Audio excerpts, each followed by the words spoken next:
Welcome to World Sports Betting Newlands for this Hollywoodbets Pro20 clash between the home team World Sports Betting Western Province, captained by Leah Jones, and the Six Gun Grill Garden Route Badgers, captained by Zintle Kula. With me is also umpire Wilma Jones, and we're going to ask Leah to please toss the coin. Heads is the call, and it's a tail. Today it is once again a tail, so I'll get it right this time. Leah, you've won the toss, and what are you deciding to do? We'll have a ball first again. He's going to bowl first. Yesterday, obviously a very good performance by the team, put the Badgers under a lot of pressure early on. Yeah, 100%, and I think obviously want to use that again. I'm going to try and use the conditions again this morning. It's a bit green, so hopefully we can do something similar as to what we did yesterday. You're missing Danae van Niekerk, Laura Goodall and Kayla Reinecker, really important players for you in the T20 setup, but you still have a very good team out there on the field. Yeah, I think we spoke about it yesterday. I told the girls, obviously we've lost 3 of our really good players, really standout players, and some of us, obviously other people have to put their hands up, and I think a lot of them did yesterday, so just for more of the same today. You got the same team today as yesterday? Yes. Okay, thank you very much. All the best for the game. Thank you so much. Thank you. Zintle, another toss that you've lost. You're batting first. Are you happy with that? We were going to bowl first, but then I guess it's something that we have to do regarding the toss. So yeah, we're going to bat first, yes.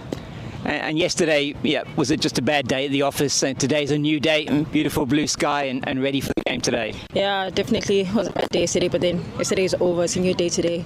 I feel like the girls are very ready for today. Have you got any changes to your team? Yes, we have a new youngster joining us today, Jose Kempfer, so should be exciting. It's lovely. Great to have a debut for Jose in this format. So wish you all the best for the game today. Thank you so much, sir. Thank you. And so the news from the toss is that World Sports Betting Western Province have won the toss, and they're going to have a ball first.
Good morning, ladies and gentlemen, and welcome to WSB Newlands here in Cape Town for the Hollywoodbets Pro20 match between the WSB Western Province and the six-gun grill Garden Route Badgers. At the toss this morning, it was the Western Province ladies captain Leah Jones who won the toss and elected to bowl first, a decision that she copied from yesterday, with Western Province winning the Pro20 game by 6 wickets. After bowling the Badgers out for a paltry 92. With me this morning is Anae Havenga. Good morning, Anae. Good morning. It's great to be here today. As you said, yesterday was a lovely ODI match between the two teams that the Western Province ladies won. And that obviously means there's a lot to play for today. I think that's what's nice about this whole setup of the ladies. You sort of get an opportunity the next day again to either rectify your mistakes or to dominate all over again.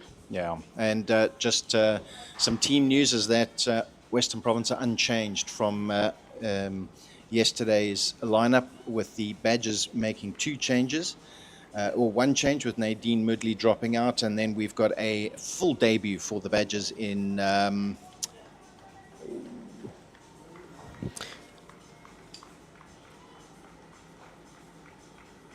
Jose Comper. Jose Comper, and then a T20.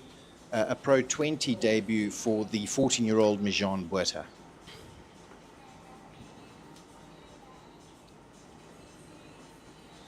And that's the first ball there. Opening the bowling from the Calvin Grove end is Mia Leila, the 16-year-old.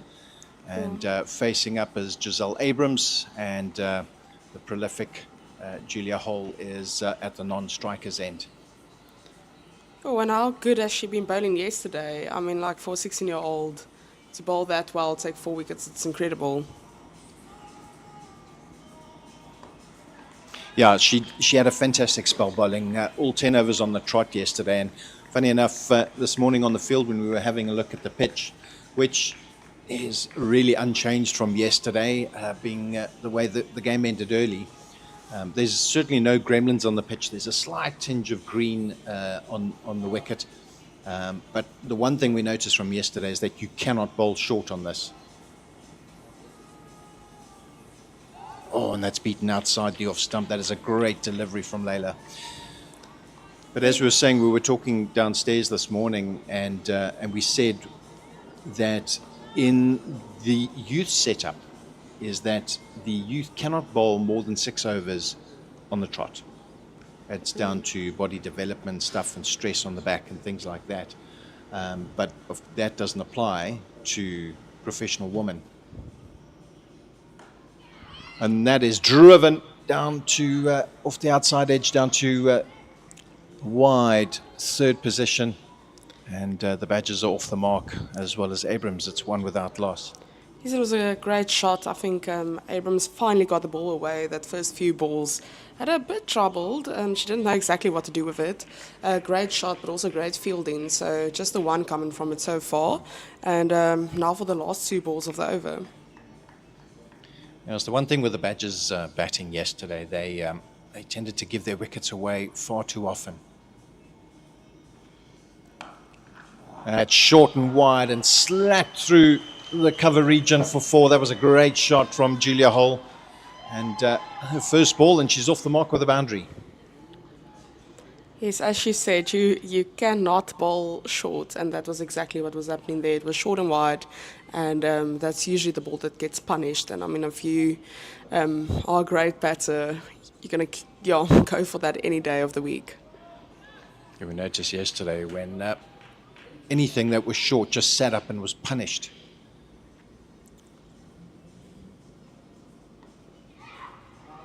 Oh, and that's played uppishly onto the leg side by Hole. A misfield then, it allows the 2 ladies in the middle to come back for a second run. And it was interesting from Hole there. She moved across her stumps as she attempted to disrupt Mia Leila's line there. But that brings an end to the first over, with the Badgers on 7 without loss. And Badgers will be, I think, a bit pleased with that start.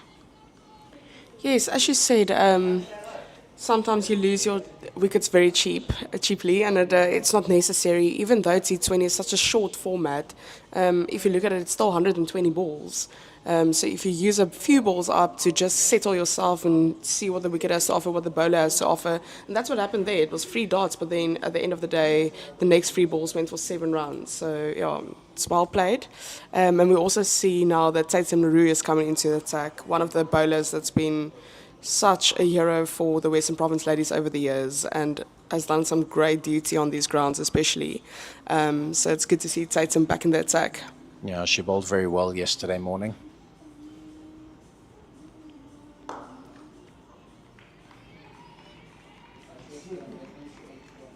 Tatum Leroux's, she's got some good experience under her belt. Hails from Johannesburg, my old hometown, and went to Hoërskool Piet Potgieter in Limpopo.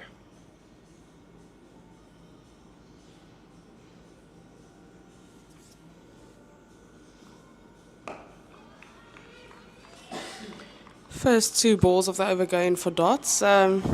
As I said, it's not necessarily right now to bowl, to feel pressure, I think, from the batter's perspective. But you want to put the bowler on their place. And at the moment, I think the bowler isn't troubled yet. Yeah, let's carry on after this ball. And defended out to point there. The thing is with Giselle, she's very young. I mean, she's only 21 years old. And she hails from Calmore Secondary School here in the Western Cape, and she started out with Boyland just up the road in Paarl before moving to Oudtshoorn to feature for the Garden Route Badgers. She also played for the Boyland under-19 side. It's a good line here from Leroux. It's that line of just outside off stump, almost like a 4th stump. We noticed with the pitch, if you keep it on that line, just outside off stump, just back cover length, it creates the uncertainty which yesterday produced quite a few wickets as there was uncertainty in playing the ball up in the air.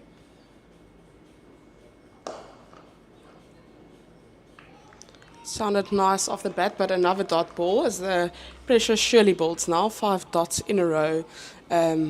Yeah, she targeted that middle stump. It was a good yorker from her. The batter actually hit it quite nicely, but still not getting the ball away. Leroux seems to be getting a little bit of movement through the air this morning, as she did yesterday. She picked up 2 wickets in the Pro 50 yesterday. And one of the things that we could say with the fielding from the Western Province ladies yesterday was the catching. Faye Tunnicliffe took an excellent catch in the slips. That's wide and over third, and that's going to go down to the boundary for 4. And that's the first boundary for Giselle Abrams as the end of the second over comes. And the Garden Route Badgers are now 11 without loss. Giselle Abrams on 5 and Julia Hole on 6. But yeah, so Faye Tunnicliffe took a brilliant catch yesterday in the slips. And Indiswa Mangala took a brilliant catch at mid-wicket. And then Captain Leah Jones also took an excellent 4 diving catch in the covers. And the fielding was really good. Julia Hole's catch as well during the Western Province innings was fantastic. So there was some good fielding yesterday from both sides.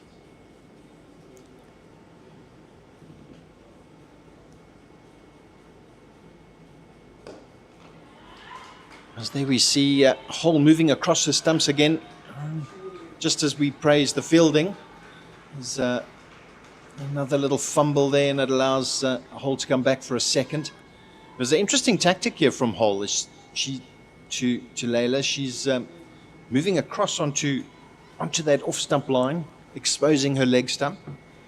Yeah, and it's actually very interesting for me.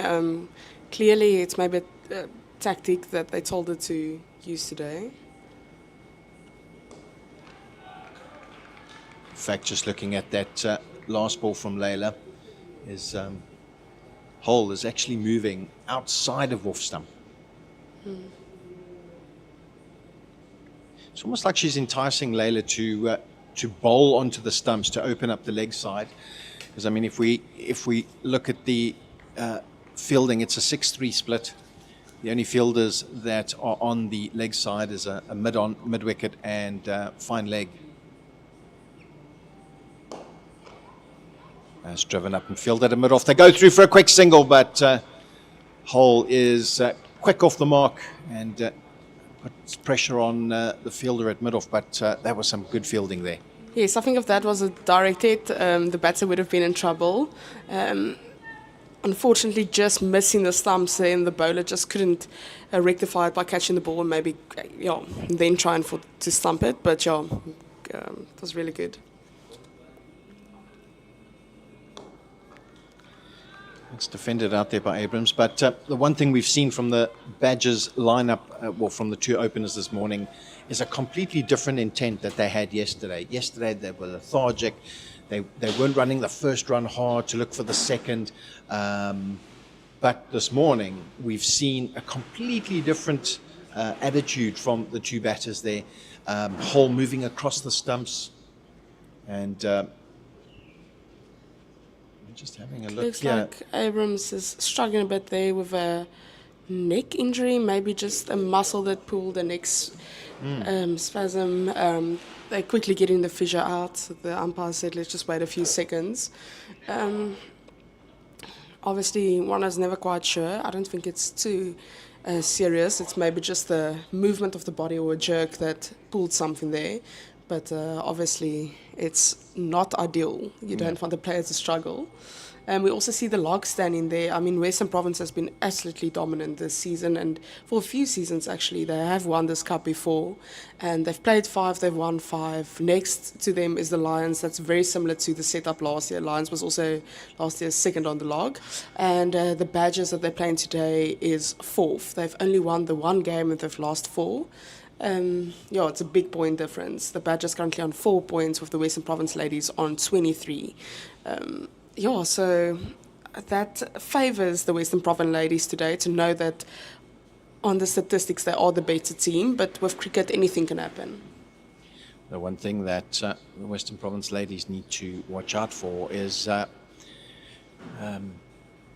thinking that because they bowled the Badgers out for 92 yesterday, that they can just rock up and roll them over this morning. It's a new game, it's a new day, it's a new format, and this could be a banana peel for the home side. And considering that both Western Province and the Lions are on 23 points, Western Province are playing their game in hand today, so they would be looking for a win.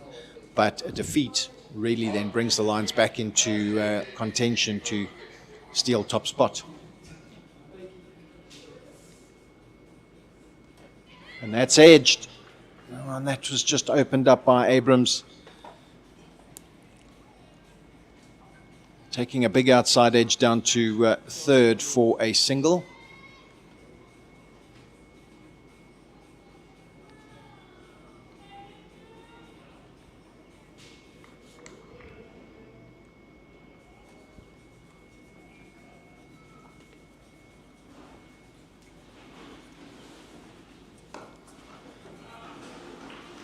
And it's another dot ball from Layla. As she finished her second over, currently going for 11 runs in her 2 overs. Yes, she went there for 4 runs, which is obviously really well in a T20 game. As Brendan said earlier, the Golden Root Badgers are trying to stay into it, just ease themselves into it.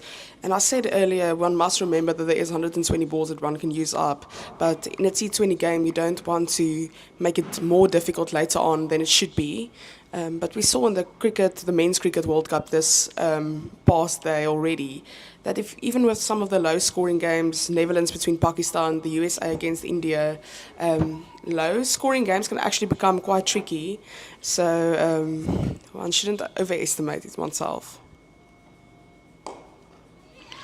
It's nicely driven wide of mid-off as Layla fields, and Abrams picks up another single. It's one of the things that the Badgers didn't do yesterday was the basics. They didn't rotate the strike often enough, and that's something that they've really done well this morning. And as you would have seen, the leading run scorers in the competition this season by far and away. Faye Tunnicliffe is leading the way. She's out of the 4. She didn't play in Western Province's last match, but in the 4 innings that she's played to date, she's had 2 half centuries and 1 century. There's a bit of an appeal. Good ball from Tatum Leroux as Hole just defends but doesn't find the outside edge. Oh, just the keeper that appealed there. No one else looked too interested. Yeah. But it's good to unsettle the batter every now and then with half of an appeal. Jaylee Philander is a live wire behind the stumps.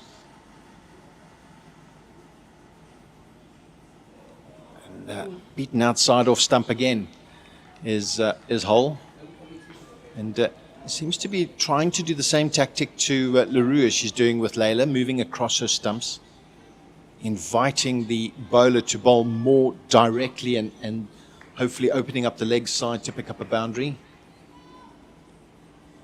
It's the same field for Leroux as there was for Layla.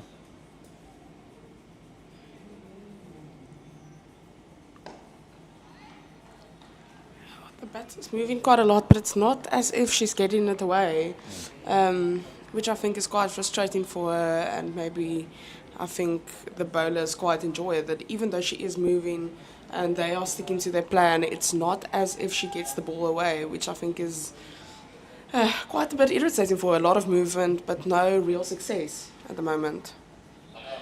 Yeah, I think the one thing as Hole is looking at is that when she's standing still, Leroux is beating outside off stump. And I think that's why the movement is there. She does it again, but this time leaves.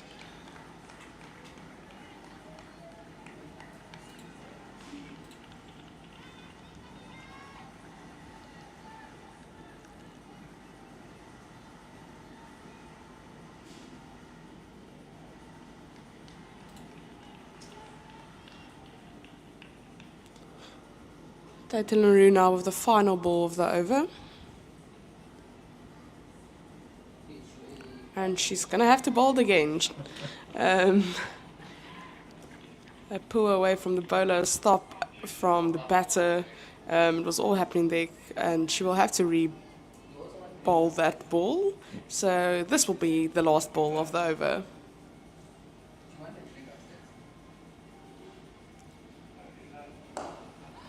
Oh, and that is so unfortunate for Hole as she struck the ball just to the leg side of the non-striker's end, but it would have been cut off by Sinaletu Yasu, but the ball striking Abrams at the non-striker, and it brought an end to the over.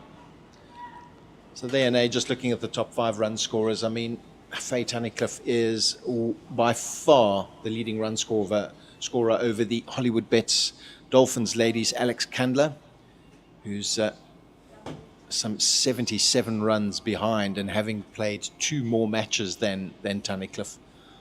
But look at Tunnicliffe's average, 102 and a strike rate of 150. That's not something you see within the ladies' game often. No, it's very impressive.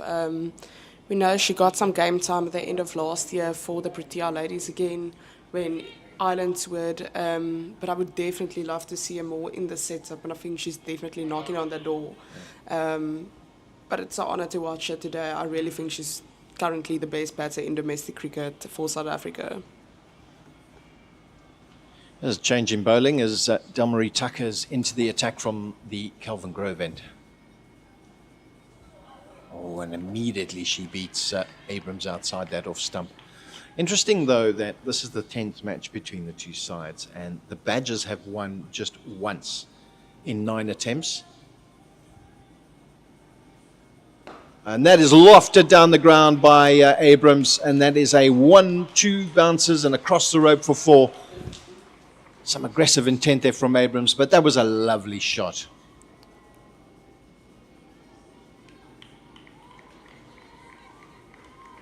Just a little shimmy down the track from Abrams, getting to the pitch of the ball.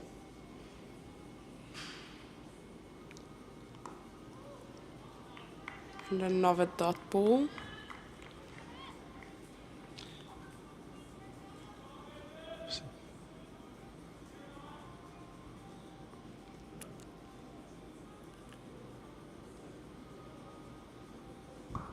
And that's balled through the leg side, but there is protection out there on the deep square leg fence.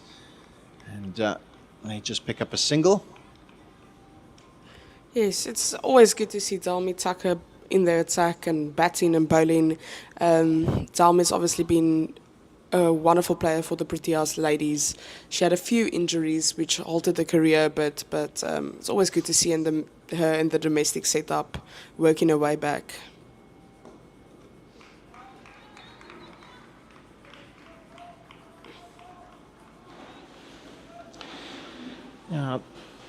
Even though the current rate is just over 4 to the over, it's a much better start by the Badgers than what they had yesterday, and they could be eyeing 140, 150 here today.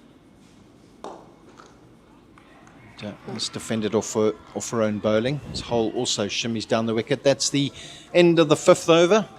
Badgers are 21 without loss, and barring the odd ball that has just missed the outside edge, the Badgers really haven't given Western Province any chances in the first 5 overs. 1 over still to go in the power play. But their highest score against Western Province in the Pro20 is 153 for 6, which they scored 2 seasons back here in Cape Town. I think if they get to that, I think it's going to be a very interesting chase this afternoon.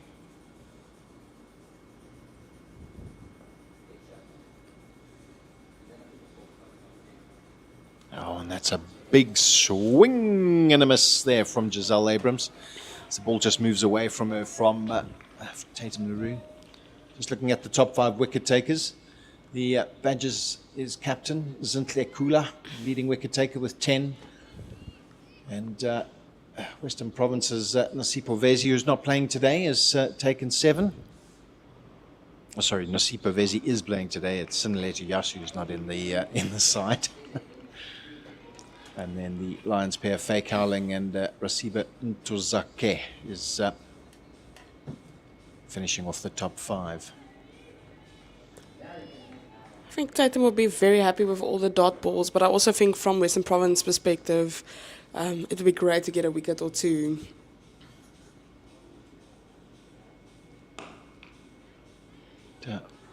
Big swing there from Abrams, but straight to Mia Leila at mid-off, no run. Interesting that the strike rate for both Abrams and Hole is hovering in the 60s. But again, it comes down to playing the situation and playing each ball on its merit. That's a big shot there from Abrams as the ball goes down, and it's a maximum. That is a beautiful 6. That's the thing with dot balls. Something's got to give. So either the Western Province ladies will get a wicket, or the Golden Route Badgers will have to go get loose, and that's exactly what she did. 2 free dot balls, and then she went for the 6. Someone or something had to give, and that was the first maximum of the innings. It was also the first maximum of the weekend. And another big swing there from Abrams, this time finding the outside edge, and the ball goes down to 3rd for a single. And 1 ball left in the over, but that was a fantastic shot from Abrams. It was on a length from LaRue, and it was just in Abrams' arc, and she just opened her shoulders and hit through the ball, and it was a lovely shot to a wide long on. Hole defends. It's the end of the power play, and the Badgers, having lost the toss and being sent in to bat first, are 28 without loss, with Abrams on 19, Hull on 9. Hull has 1 boundary to her name, with Abrams having 2 boundaries, and that's 6 in the LaRue's 3rd over.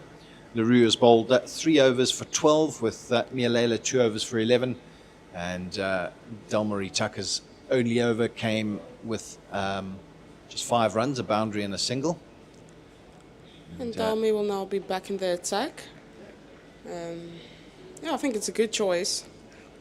except for the boundary in the first over, she was troubling the batter a bit, and I think bringing her back in the attack can maybe change up the speed after Tatum. That's a brilliant ball there from Tucker in the block hole, and Abrams can only just drop the bat on it. We have a lovely breeze coming through the commentary box here. Oh, cut and a miss. I must say today is like the most perfect day at Newlands. The skies are clear, you see the mountains. It's just an absolutely lovely day to be here. And Abrams is very fortunate to get away with that one. So she goes for a big swing and gets an inside edge. The ball goes down to fine leg, and that's fielded by Nosipo Vezi. But Abrams is able to scamper back for a second as Delmarie Tucker has her hands on her head going, oh my word, what happened there? It was great awareness from the batters. Yeah, we'll talk about it now. Another dot ball. Yes, on the previous ball, it was really some great awareness by the batters. The fielding was done, and the fielder thought because she stopped the ball, they went free for the single. She was very relaxed in getting the ball back, and the batters picked that up, and that was just incredible from them to capitalize on that moment. Yeah, clearly different intent from the Badgers openers this morning compared to yesterday. Their running is sharper, their awareness is sharper, they're playing each ball in its merit. I know Abrams is trying to lift the run rate somewhat with some extravagant swings. And she does it again. This time the ball squirts out to the leg side, and they're going to come back for a second. 2 or 3 balls today. We spoke of some. You spoke about some of the catches that the Western Province ladies and even the Golden Root Badgers ladies had yesterday. But I must say it's a bit of. I won't say that the fielding is a problem at the moment, but I'm a bit surprised with just the intent of the Western Province ladies. I don't think it's entirely there. There's been 2 or 3 misfields, luckily not going for anything big, so I think it's kept them still in the game, and it's not been a massive problem, this misfielding, but I just feel that the intent is not there today. There was 1 or 2 balls, but they were super relaxed, or the ball went through. I definitely think they can sharpen it a bit, because if they sharpen it up a bit and get the throws back in, they can apply some pressure on the batters, because the batters are currently with a partnership of 32 runs, and they will have to pick up the pace, but I just think from a Western Province perspective, maybe to apply some pressure in the fielding. Yeah, as was said earlier, one of the worst things Western Province could have done this morning is just rock up and think that they could roll the Badgers over again, as they did yesterday in the Pro20 match, as Leah Jones is bringing herself into the attack, replacing Tatum LaRue from the Weinberg end. Yeah, it's Western Province have seemed a little bit lethargic out there this morning. I wonder if the breakfast that was had was maybe a little bit too much on the heavy side, too many eggs, too much bacon, a couple of pieces of toast and croissants. And that is the first extras down the leg side from Jones. And Jaylee Philander is not able to stop it, as Wilma Jones signals are wide and they run through for an extra.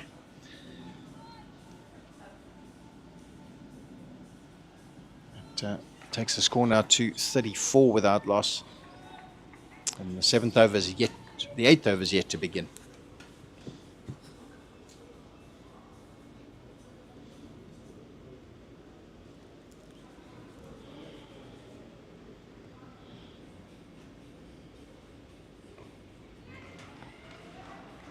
And that's good awareness there from Holden Abrams. Abrams just dabbing that behind point into the gully area, and they scamper through for a single. Easy run as it was. Leah Jones, sorry, obviously making her debut as well for the Proteas ladies this past holiday, December, against Ireland. So also very good to see her getting some chance. Currently, Kayla Reineke in the squad against Pakistan. So some of the Western Province ladies getting some opportunities. And Jones struggling with her line now as this is bowled way outside off stump. Umpire Jones raising her arms again. I was going to say now that with the Proteas ladies taking on Pakistan in 3 ODIs and 3 T20s, there's a chance for South Africa to really stamp their authority on the short version of the game. And that's back of a length from Jones, and it's pulled away. Valiant attempt on the fence there, but the ball's gone for 4 runs. And Hole now getting into the act. So far, relatively expensive over by Jones, if you take into account all the wides and the extras. It's something I picked up on Jones as well when she played against Ireland. She bowled beautifully and she had some great spells, but she bowled a lot of wides. And obviously on a senior professional environment, that is very costly. That's a much better ball. And I think that's the thing about Leah Jones that I also picked up against Ireland. She would bowl a few wides, really going for leaking a few extras, and then the next ball take a wicket. So I think she's a great bowler, and I want to compliment her on that. But I do think in this professional setup, and as she moves up the ranks, she needs to be tighter with these type of things. On the legs, clipped away out into the leg side as Faye Tunnicliffe does the fielding.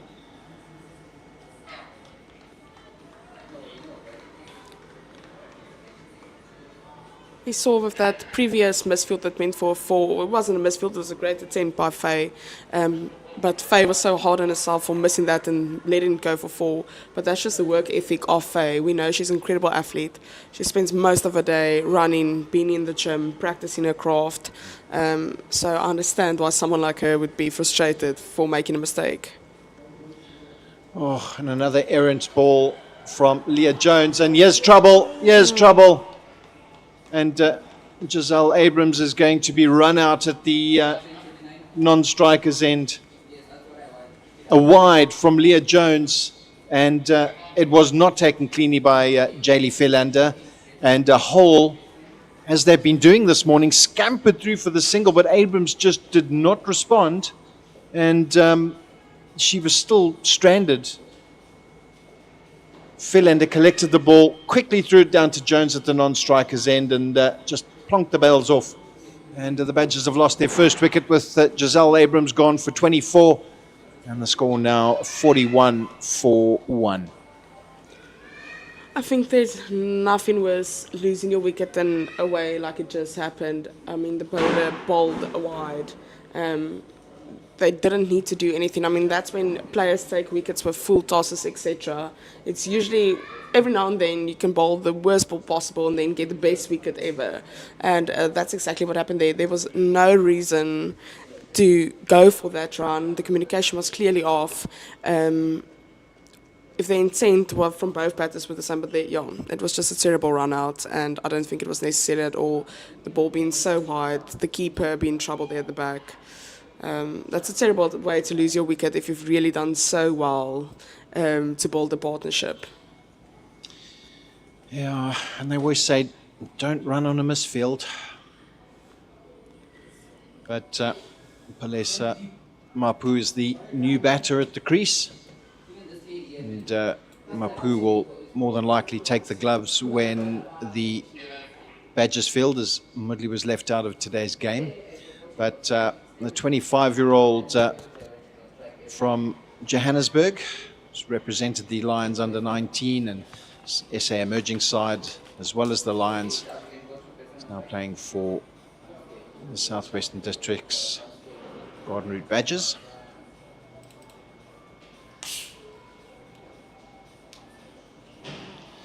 Made her debut in the 2017-2018 season, did Mapu.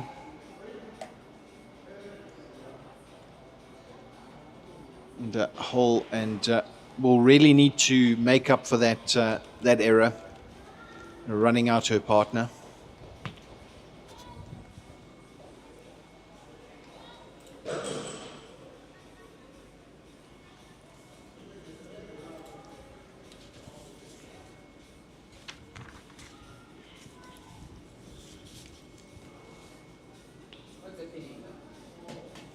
Bit of a hold up in play at the moment. Two umpires just converging. Just quickly looking at Mapu, she made a debut on the 2017-2018 season. This is her 34th match in T20. Yeah, she has accumulated 225 runs and have a higher score of 34. Not the highest average, just under 10. But she will be looking to make a mark. I think the openers have set a great base to work from. So that will maybe give her some confidence to just play her game.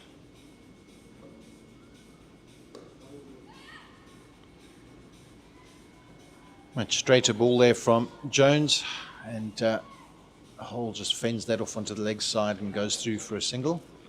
And Mapu is now going to face her first delivery.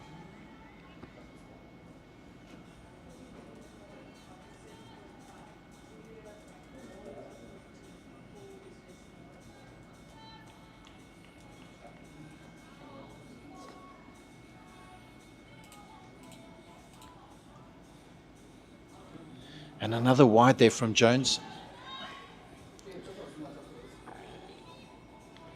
It's the third wide that she's bowled, which is It's actually the fourth wide. If you'd taken account the wicket, that actually was also given as yeah, wide. that's true. I forgot about that one. Yeah, so a wide and a wicket, but still. That's half an appeal from Jones as the ball goes down the leg side and was going to miss. And there's an appeal there for a run out as well, but Mapu makes a ground, and that's 2 runs to end the over.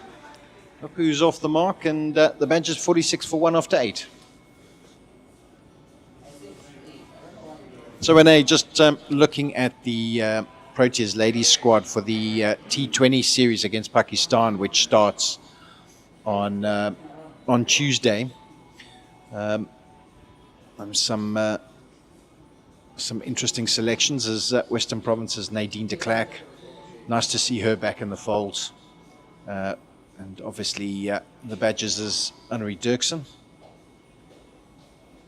Yes, I think you spoke earlier about the Golden Root Badgers only getting 1 win against the Western Province ladies. I think one of the factors about that contribute to that is that they don't always have the biggest names in their squad.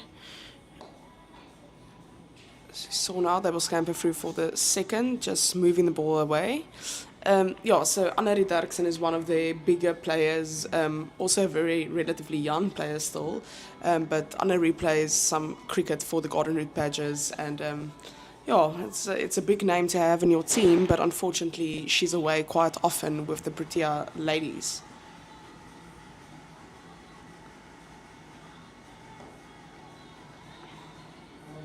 There's a quick single there from Hole and Mapu, but they're safe.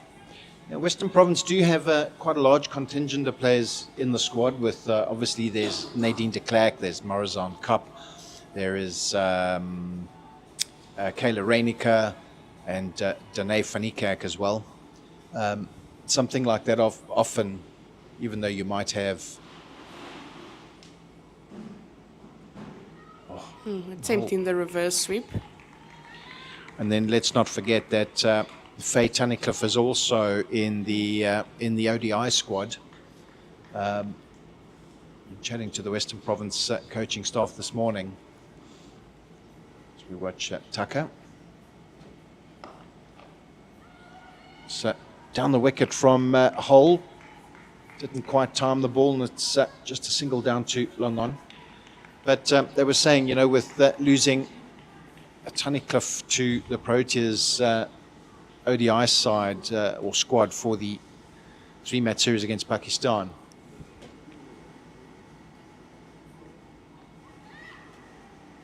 is it does give the chance for newer players to come through in domestic cricket.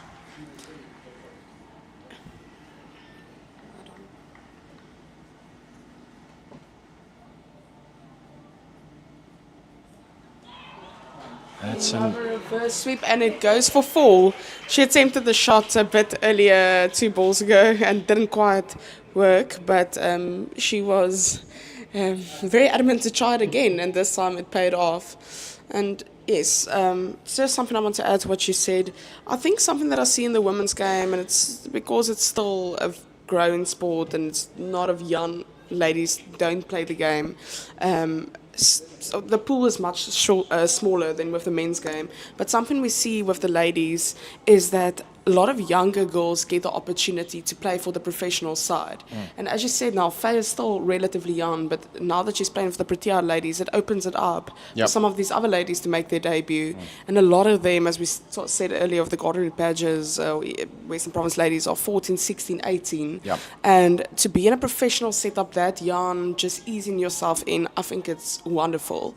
So for the women's game in the long run, I think that's it's a great thing that is the case.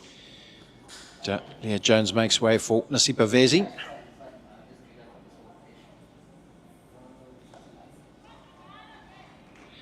Yeah, I'm looking forward to the first T20 on Tuesday at the JB Marks Oval in Potchefstroom. The game kicks off. The first ball is bowled at 6 p.m. So if you're up in that area, make sure to go on to cricket.co.za to get your tickets. Oh, this could be out. Taken. And Mapu, a little bit of a shuffle. And it was Tatum LaRue that just moved around from mid-on to take that catch. And the Badgers lose their second wicket as Pelesu Mapu tried to take on Vezi down the ground, but didn't get to the pitch of the ball and just lofted it up. Yes, I first thought she really hit the ball nicely. I thought it's not going to go for a 6 or a 4, but at least she got it away. But that is not the case. We see at the moment Isalsu here coming in. She was in the training group for the Proteas ladies, but unfortunately didn't make the cut for the Pakistan series. But it's good to see her in the bigger setup. I looked at the statistics earlier, and we'll definitely share it now with the listeners and the people at home. But she's been someone that's been around the block. She played some cricket in Bloemfontein for many years now, the Garden Route Badgers. Now there's the first T20 at the JB Marks Oval in Potch that we were talking about on Tuesday at 6 o'clock. And as I said, if you're up in the area, go to cricket.co.za to get your tickets.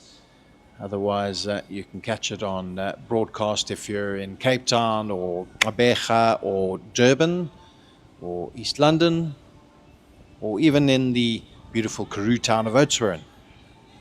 Yes, that's the thing about SuperSport, really trying to bring some more women's game to viewers everywhere. So it's great to know that we can watch the game on SuperSport and it will be broadcasted to make sure we stay up to date with our ladies. Because obviously this year it's a World Cup year.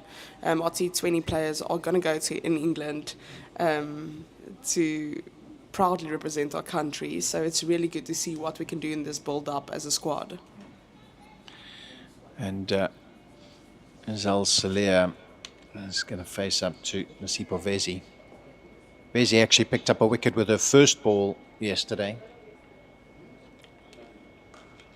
And that is cracked through point, but there is protection on the fence and just a single to Salia. Vezi now obviously picking up a wicket with her second ball today. The Badgers are 55 for 2, nearing the halfway point. And I think if Julia Hall gets out now, then the Badgers could be in serious trouble.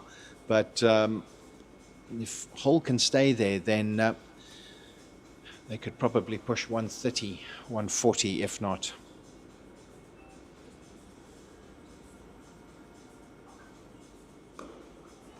Slower delivery there from Vezi. just looping that ball up and trying to entice Hall to go for the big swing, but Julia Hall didn't fall for it. Just quickly looking at this also here, the new batter. She made a debut in the 2012-2013 season. This is a 66 match, and yeah, she has a high score of 103. So that means she's had 1 century in her career and 5 half centuries, and she averages just under 28. And another dot ball. So far, very good over by Vizzy. One wicket, 1 run, and a whole lot of dot balls. Yeah, Celia from hails from the Free State.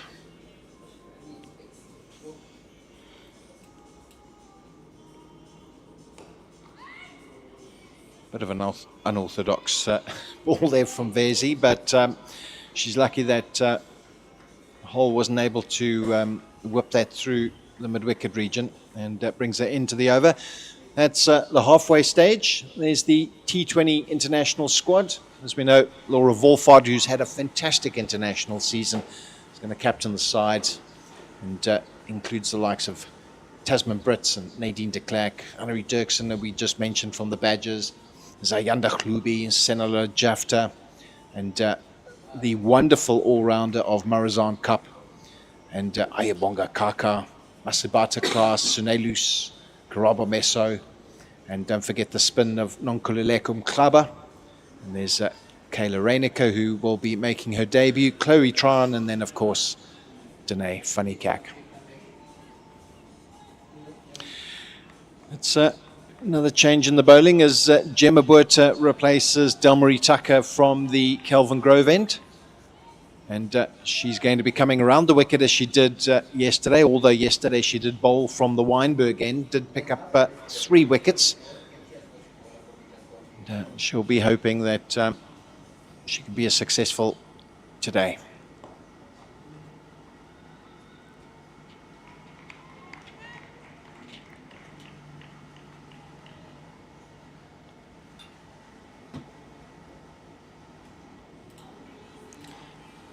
Gemma Buerta is also one of those players. This is her 16th match, which quickly accumulates to some experience, but she's also still very young, 18 years old. That's a quick single there from Celia. Gemma Buerta just getting the ball on the edge of her finger there and giving her hand a bit of a shake. That is her bowling hand.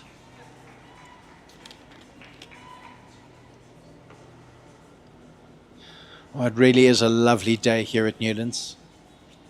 Got a couple of fans sitting on the railway stand under the awnings there, and a few people on the grass banks under the oaks. And you were talking about Supersport covering the women's international matches, which is great. But chat after this. Oh, that is a full and wide ball from Gemma Buerta, and umpire Brett Pitt raises his arms and says, "That was too wide, my dear. You're going to have to bowl that again."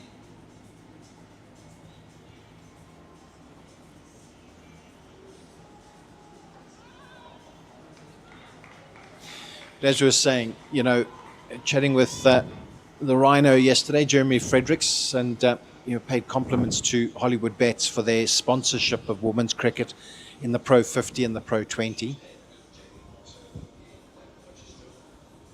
Oh, and that's a cheeky little shot from Hall as she moves across the stumps and just paddles that over Philander's head and down really fine on the leg side for 2.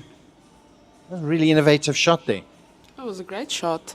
I think she will have to now pick it up a bit. It's still only now the halfway mark, but she has been in since the first ball, and I think she will slowly but surely know she has to pick up the run rate, and that was a very innovative way to do it. Oh, that was quick hands there from Philander. Hall playing and missing outside the off stump, and Jaylee Philander was so quick to whip the bails off there. Just, as I said, she's a very live wire wicketkeeper, and she was looking at any chance that Hole had maybe just lifted her foot and try and pick up a wicket there.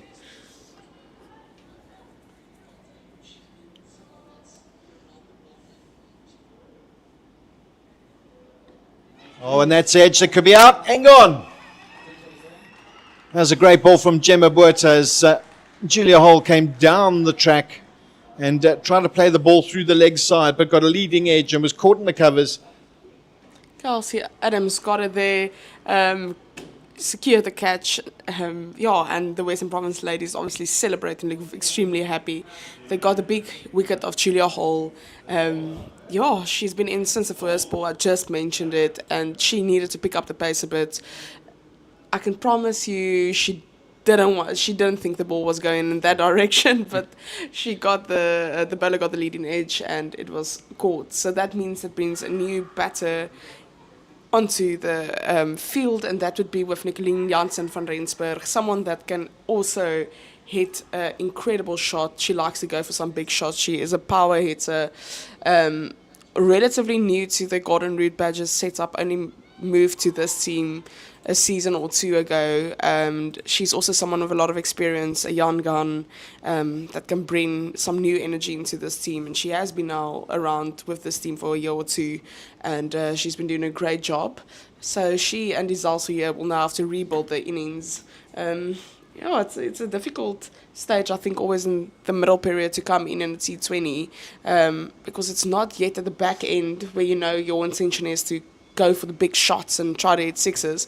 So there's still some time to rebuild, but obviously because it's the second half of the game or second half of the innings, if your intent isn't correct, then it can get very messy and the run rate can die down very quickly.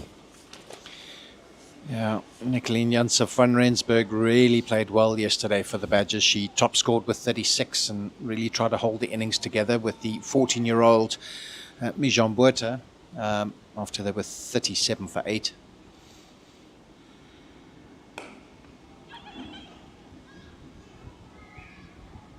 And she's immediately off the mark. The drive down to wide mid-off. But and then she bowled well as well yesterday. She picked up a wicket, and hopefully the Badgers will be hoping that she can replicate her form from yesterday into today, because at 60 for 3 in the 12th over, they really are losing their way a little bit after the start that was given to them by Abrams and Hole. That could be another wicket. Oh, that just falls short. And it was Kelsey definitely Adams. half a chance. It's basically one step closer or just a bit quicker, and that would have been out. So I think the batter got a big fright there. Kelsey Adams took a great catch just the over before. So she almost got two to her name.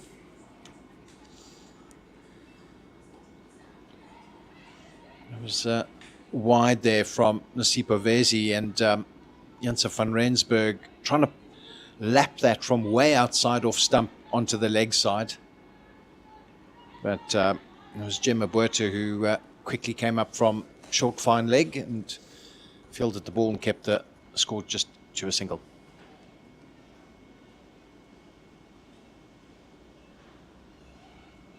I was saying yesterday with Jansen van Rensburg really playing well. And she hails from a beautiful part of the country in Limpopo. And, went to Secunda High School in Mpumalanga. And obviously she captained the Badgers last season. And a bit of a loose shot there from Celia. I definitely feel that the bowlers have a bit of an upper hand at the moment. They only have taken 3 wickets, but the moment they're troubling the batters, there's 2 new batters to the crease. And this is a period where the Golden Root Badgers really have to be careful to just stay in the game and secure their wickets. It's a much better shot. And they'll pick up 2 easy runs there. Seems they've been trying to do that throughout. But that brings the end of the 12th over. Badgers 65 for 3. The wickets to fall so far is Giselle Abrams, who was run out at the non-strikers end by Leah Jones. She struck 2 fours and a 6 in her 24 runs. She came off 29 balls. And then Julia Hole, who was caught by Kelsey Adams from the bowling of Gemma Boerte in the last over for 23. And of course there was Palesa Mapu, who was caught by Tatum Leroux from the bowling of Sipho Vezi for just 2. So Gemma Boerte is continuing.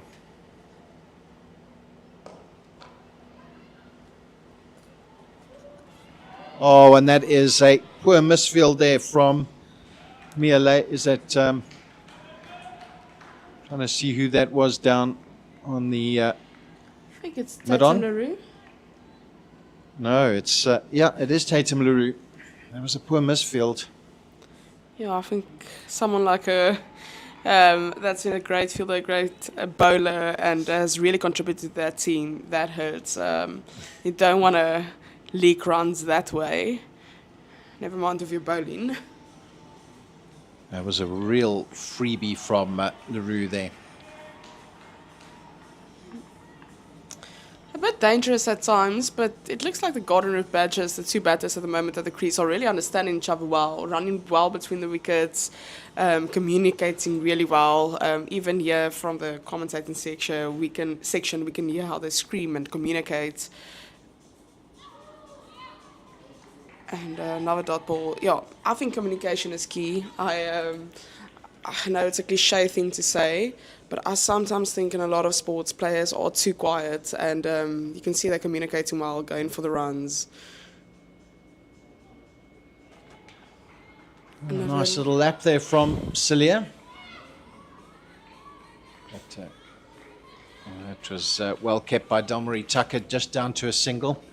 Yeah, communication between the pair at the crease is vitally important. How many times we've seen, and we saw that this morning between Hole and Abrams, where Hole scampered through on the misfield from Philander, and Abrams just didn't respond at all.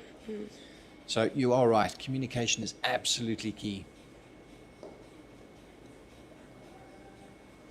It'll be interesting to see. There's just 7 overs and 1 ball remaining in the innings.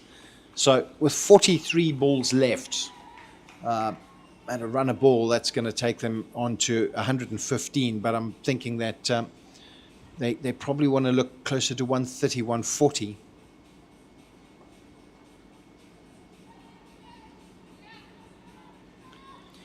I think there's just 2 very good batters to still have at the crease, but as soon as you lose one of the wickets of these 2, that's when it becomes tricky. So I do think your score might be in reach, depending on if they can keep the wicket.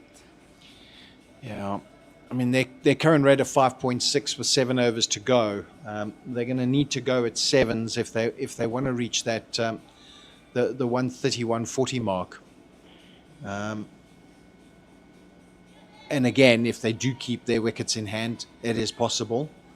But I've got a feeling that 120 is probably going to be more in line with the way the Badgers have been batting. But we'll see. As we know, commentators know nothing.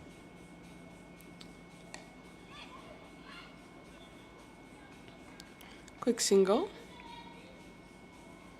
Yeah, Celia going for a big swing there, and just catching the outside edge from that Nasipho Vezi delivery, and Mia Leila doing the fielding.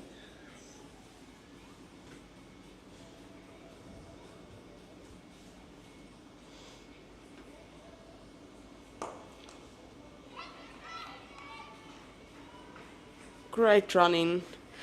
As I say, maybe a bit risky the last few overs, but great running. It will definitely keep the fielders on their toes, and that's exactly what you want, is to bring the A game out of them, and keep them making sure they work hard for their fielding.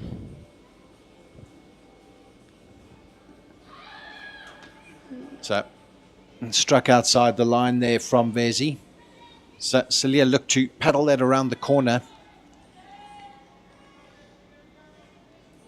I think that appeal was more hopeful than anything else.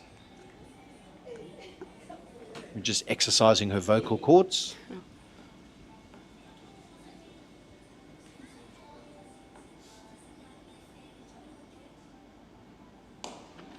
And gone. Taken. Little shuffle there from Celia coming down the track to Vezi, and Vezi just pushed the ball a little bit wider, and Kelsey Adams taking the easiest of catches, moving forward slightly, and that sees the end of Isel Celia for just 9, and the Badgers are now 75 for 4 in the 14th over. Yes, and I think this wicket has a big impact on the final score. As you said earlier, we can't always predict exactly what the final score is going to be, and there's a lot that can happen still in a game. But I think this was a bit of a problem for them. This is a big wicket to lose. Still about 6 overs left, been on 75 runs, already losing 4 wickets. I don't see them getting the biggest of scores at the moment, and that puts a lot of pressure on the batters coming in still. Well, it is the captain now, Zintle Kula, who's coming out to the wicket, and Kula, who has a top score of 34 against Northwest, which she got earlier this season. Averages just 13 with the bat, and a strike rate of just short of 74 runs per 100 balls. And she's got 408 runs to her name in 42 innings. She does have 11 not outs, coming in at number 6. This is going to be key. It's got to be a captain's innings. She's going to have to feed the strike to Janse van Rensburg. And van Rensburg is going to have to make the most of the remaining 38 deliveries in the Badgers innings.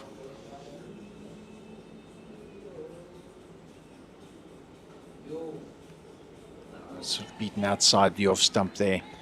Great bowling from Vezi. She's really bowled well this morning. So 1 ball left in her 3rd over, and she's only conceded 9 and added the 2 wickets to her name. Yes, and I think she was a great bowler to bring into the attack right after Leah Jones went for 14 in her first over, and then directly after that they brought in Vezi to replace Leah Jones from this end. And just a single from that ball. And that's the end of Vezi's 3rd over. 2 for 10 with 1 over to go. Her best bowling is a 3 for 25. So if Vezi can pick up a wicket cheaply in her final over, she will add a little record under her name. And she has taken 44 wickets. Now with those 2 has taken her up to 46. So the young Vezi is really looking well. So making her... she also added 5 catches. Gemma Botha is going to continue from the Kelvin Grove end. Taken 1 for 12 in her 2 overs.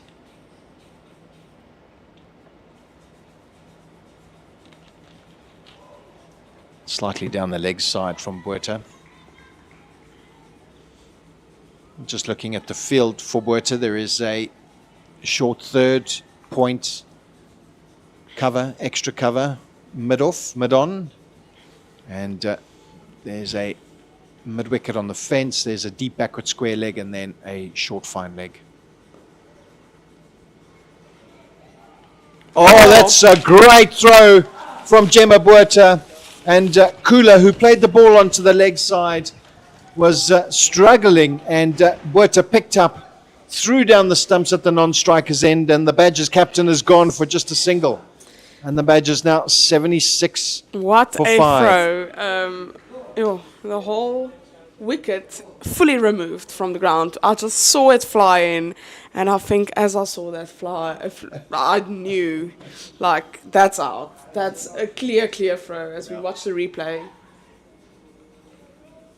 Yeah, Zintle Kula was nowhere in the picture frame when, as Brent Piet raised his finger to send the Garden Route Badgers captain back to the dugout. And the new batsman now, or batter now, is Annika Swart. And 76 for 5. They've done slightly better than they did yesterday, but still not a great performance from the Oudtshoorn base team.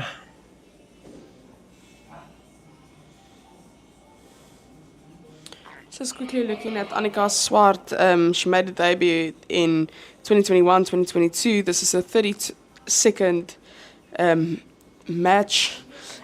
She has accumulated 240 runs with a high score of 46, and she averages about just under 18 runs.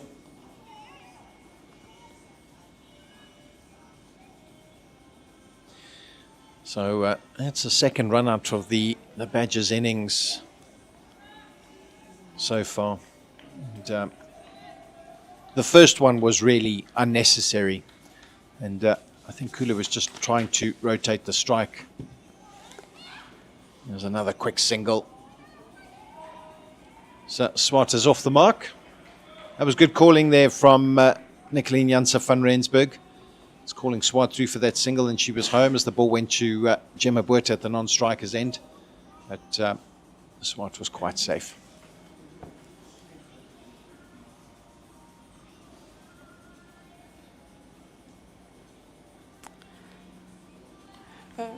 Oh, it's a lot of singles and obviously a lot of dots, wicket here and there. But at the moment, it's great that they're running, it's great that they're rotating strike, but at the moment, singles are not going to win this game for them, I feel.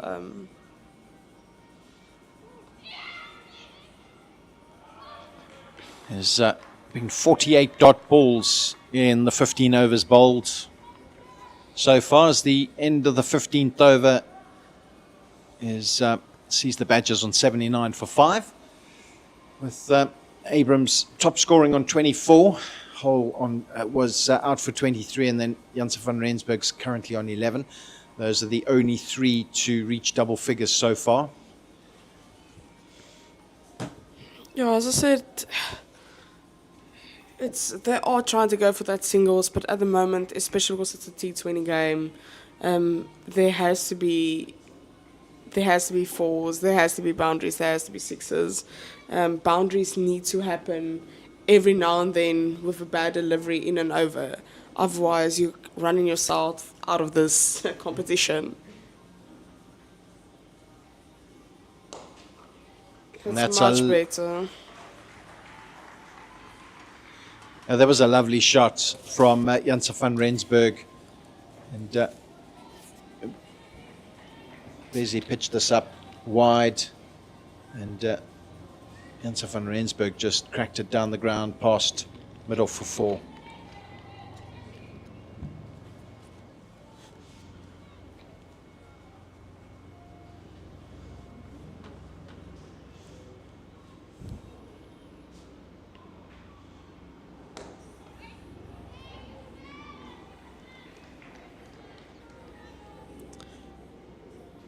First ball going for 4, second one dot by Vezi. She has had an incredible spell so far.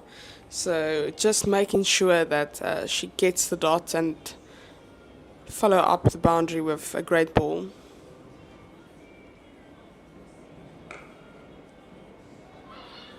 Oh, another mix-up there between the 2 batters in the middle, but luckily there is no loss of a wicket. Really found it interesting how Abrams and Hole really started well this morning. There was good calling between the wickets. They rotated the strike well, and then suddenly with that run out of Abrams, they just seemed to have just fallen apart.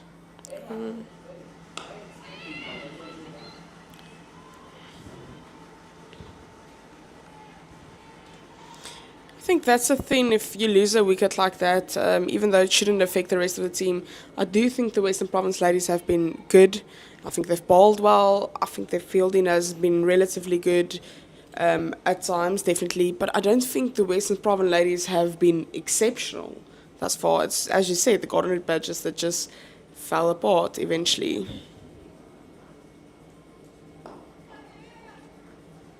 Yeah, I agree with you because there have been a couple of fielding errors from the home side. Tatum LaRue letting the ball go through for 4 runs down the ground. There's been a couple of fumbles in the field. The first run out of Abrams was really an error by the Badgers. As we watch Vezi. But the run out of Kula was fantastic work by Gemma Botha. That really was excellent as the end of the 15th over is realised, and that is the end of Nasipa Vezi's spell. 4 overs, 2 for 17. Very good bowling by Vezi. Great bowling by her, and as I said, it came at a relatively good time. Just before in the same area was Leah Jones, which went for 14 runs, and Leah Jones decided to take herself out of the attack, and from this end bring in Vezi, and Vezi has just been exceptional for the next 4 overs from this side. So yeah, well done to her for really bringing back the game, because I think after that Leah Jones over, the Golden Route Badgers definitely thought, okay, 14 runs, we're back into it, if we can just go big again, and yeah, the Western Province ladies just brought it back for them. That's a big shot there, and it's out. And Gemma Botha picks up another wicket, and it is the big wicket of Janse van Rensburg, pulled out to deep mid-wicket.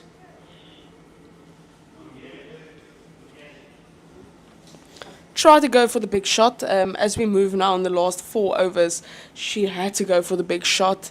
Was it necessarily the correct shot? Probably not, and it led to her wicket. Nicoline Janse van Rensburg, we know, can hit incredibly, and she can hit some big boundaries. And as you said yesterday, she was the top scorer for the Golden Route Badgers. So we would have loved to see her in for the last 4 overs. But unfortunately, she loses a wicket, and that's the 6th wicket for the Golden Route Badgers women. Yeah, this is going to be a difficult 4 overs left. I don't think they have the hitting power to put up the biggest of scores. They will have some patience just to build a bit of a partnership, get some few runs on the board, but it's a very difficult position to be in. There was a nice catch there from Yandiswa Mangala at deep mid-wicket. And Gemma Botha now picks up her 2nd wicket. And it does bring the Kayakazi Mate to the wicket. Yeah, they don't really have much, and don't forget that they've got watch Botha go down the leg side, and they scamper through. Oh, direct hit there, but Swart was safe. It was a good throw there. Mate just popping that on the leg side. There was Nasipa Vezi with the throw, direct hit at the striker's end. Oh, and that is edged.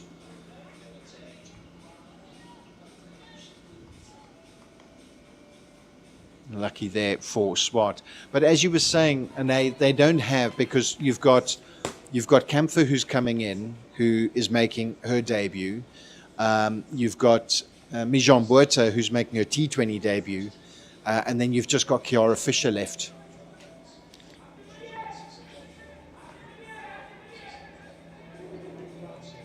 Oh, in the last 2 free overs, they've hit this times directly 3 times. Just one of them actually leading to a run out, but the other 2 still great fielding. I actually would have loved to see this intent from the Western Province ladies right from the start. I think when that big partnership was building.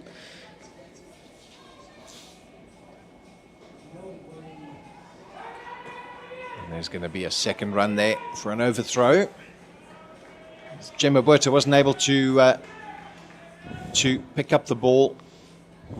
The Swat comes back for 2. Yeah, no, I agree. I think there was a lack of intensity from the Western Province ladies. Swat comes down the ground and feeds the ball between deep mid-wicket and long on, but it's just a single. Yeah, I just feel it might, now in the bigger picture of things, it's actually in vain that first big partnership. But I just felt they got the opportunity to build the partnership because the intent wasn't there from the Western Province ladies.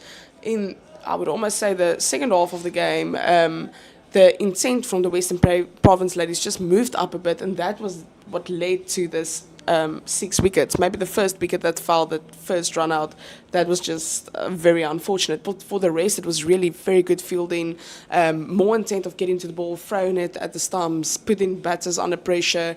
And actually, I think that first partnership could have been broken a bit quicker if that intent was there right from the start. Yeah. It's Mia Leila back into the attack.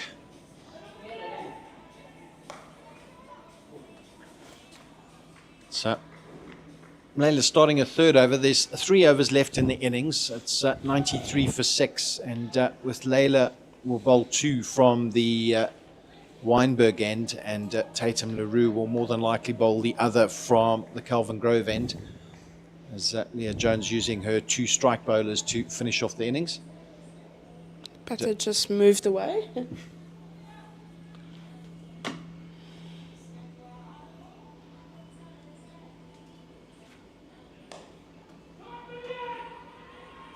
And that could go down to third for 4, and it does. As Mate slices the ball wide of the short third, and picks up a fortunate boundary there. And much needed boundary for the visitors. 97 for 6 now, just 3 away from that psychological 100-run mark.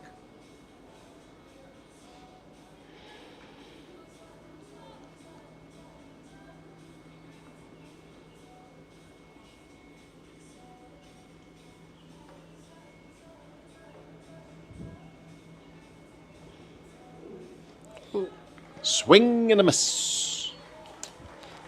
Not what you want now, right at the back end. You need those runs. So I understand that you wanted to go for the big shot. Yeah, but unfortunately for her, didn't pay off.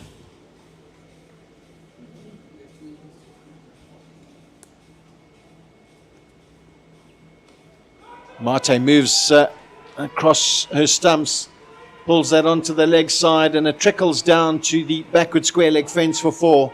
That's the second boundary in the over, and that brings up the 100 for the Garden Route Badgers. 101 for 6. And that is a psychological mark for the visitors. Talk us through this, Ane. Oh, just firstly a very brilliant shot. Again, the batter moving a bit across the stumps with Leila bowling, and they're getting the 101 runs, and that's already more than what they got yesterday in the ODI and the 50 overs. So I think for the Garden Route Badgers, that's a small win, definitely. That's hit down the ground, but no timing there from Mate as the ball plops just behind the bowler's run up, and they just scamper through for a single.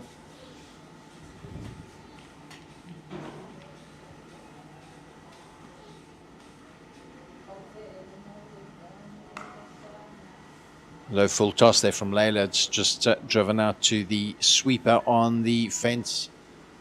Another single to the total. 103 now for 6 at the end of the 18th over. 2 overs to go. And at a runner ball, it takes them to 115.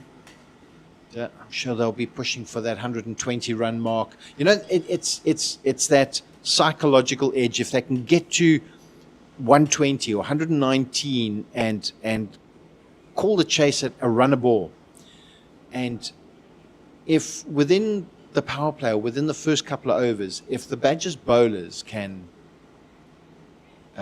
put a bit of pressure on the Western Province batting, you know, of Sia and Buerta and that, and suddenly that required rate goes, it's above 6, it's above 6, it's above 6.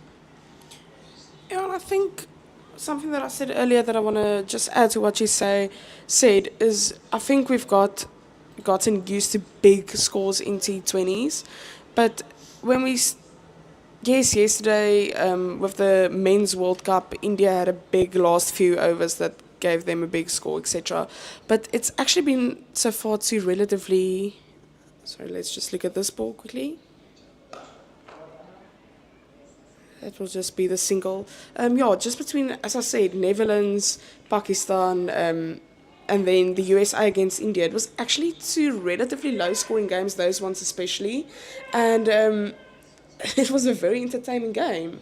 And people thought some of the underdogs might win, etc. But the point I'm making is if you put a relatively okay score on the board, it's always possible to defend it.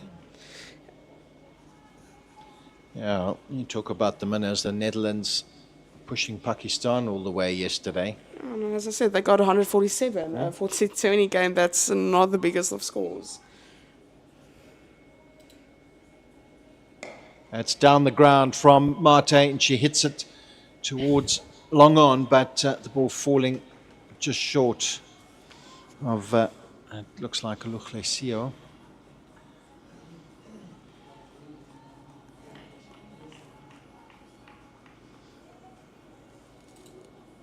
Yeah, if we look at the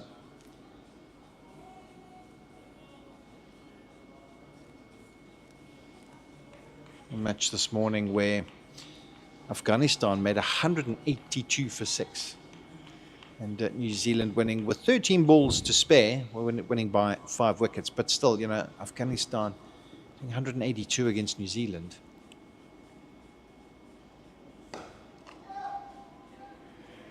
Just another single year from the Golden Route Badgers ladies.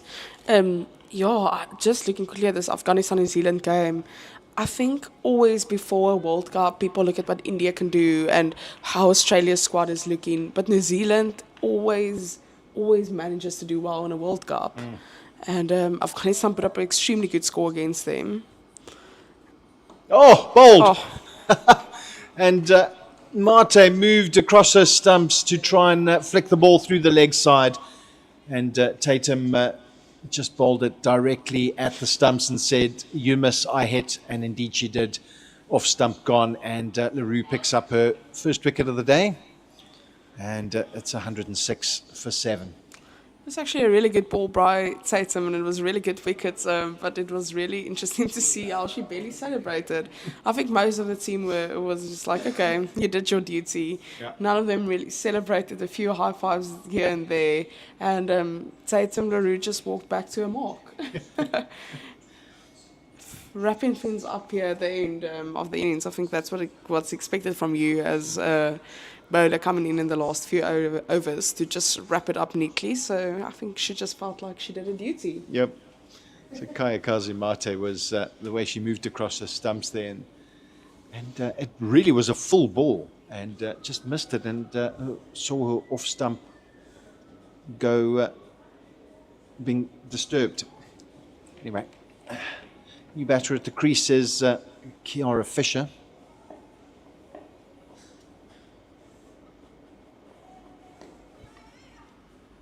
She's immediately off the mark, knocks the ball into the leg side.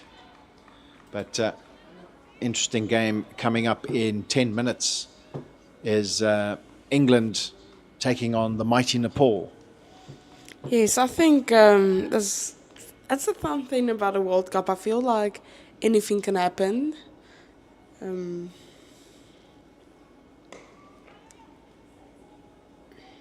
It's another single there to Annika Swart. And it ends ends the 19th over. 1 over to go. That'll be bowled by Nia Layla as Tatum LaRue finishes her spell 1 for 17 in 4. Good return for her as well. And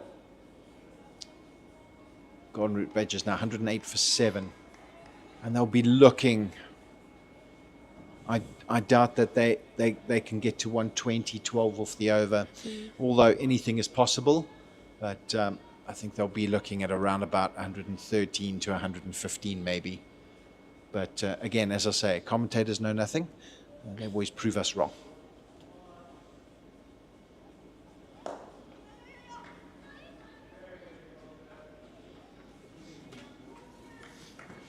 Have a quick single. Well, that was a good start from Layla. That ball was in the block hole, but well played by Swart. So good cricket all round.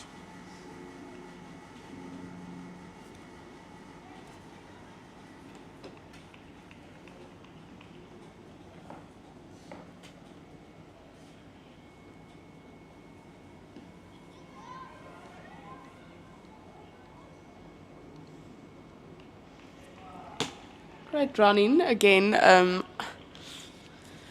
But that's not what you need from your final over.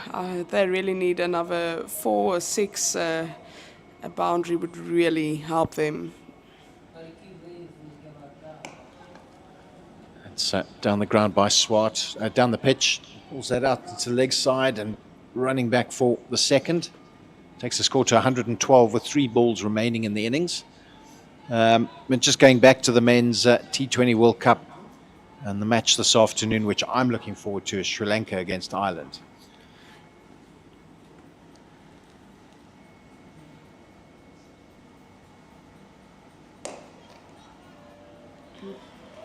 That ball driven down the ground very hard, but Layla caught it. Might have left a bit of a bruise, but she just picked it up nonchalant and she's ready to bowl her second last ball of the innings.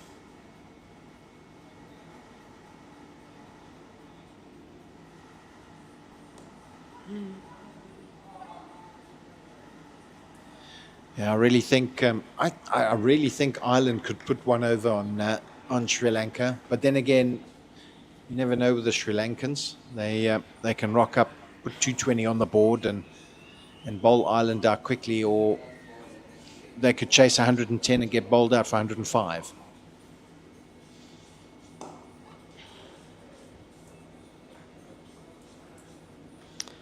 And a single from the last ball of the over, but that is also the end of the innings. The Golden Root Badgers women end on 114 for 7. My fellow commentators said that we will look between anything between 113 and 115, round about that mark, and it is 114. So he was quite correct. We just have a quick look at the scores. Abrams there with the highest score of 24. She really played well. It was a very unfortunate run out, and that shifted the momentum. She had a great partnership with Julia Hall.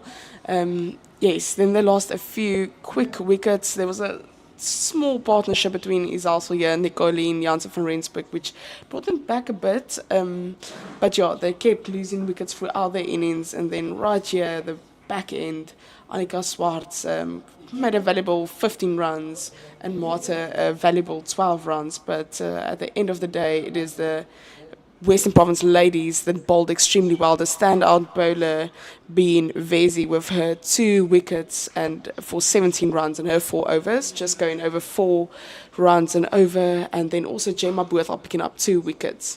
Tatum LaRue getting another wicket, and then we know there's been some great fielding with the run-outs. As we see now on the screen, the top performers for the Golden Root Badgers women in the batting department and the Western Province ladies with the bowling department. Yeah, I think Gemma Botha got the key wicket there of Nicoline Janssen van Rensburg, who was yesterday's top scorer, who was caught by Yandisa Mangala down on the mid-wicket fence. But a good start from the Badgers, but then they lost their way a little bit. The Western Province ladies looked a little bit lethargic, but kind of woke up midway through the innings. And so the Badgers, after having lost the toss and being asked to bat first, 114 for 7 in their 20 overs. And Western Province will be looking to score 115 runs to maintain their 100% record in this season's Hollywoodbets Pro20 tournament. We'll be back with you in about 15 to 20 minutes. So go and grab a cup of tea, cup of coffee, a scone, and come join us again for the chase.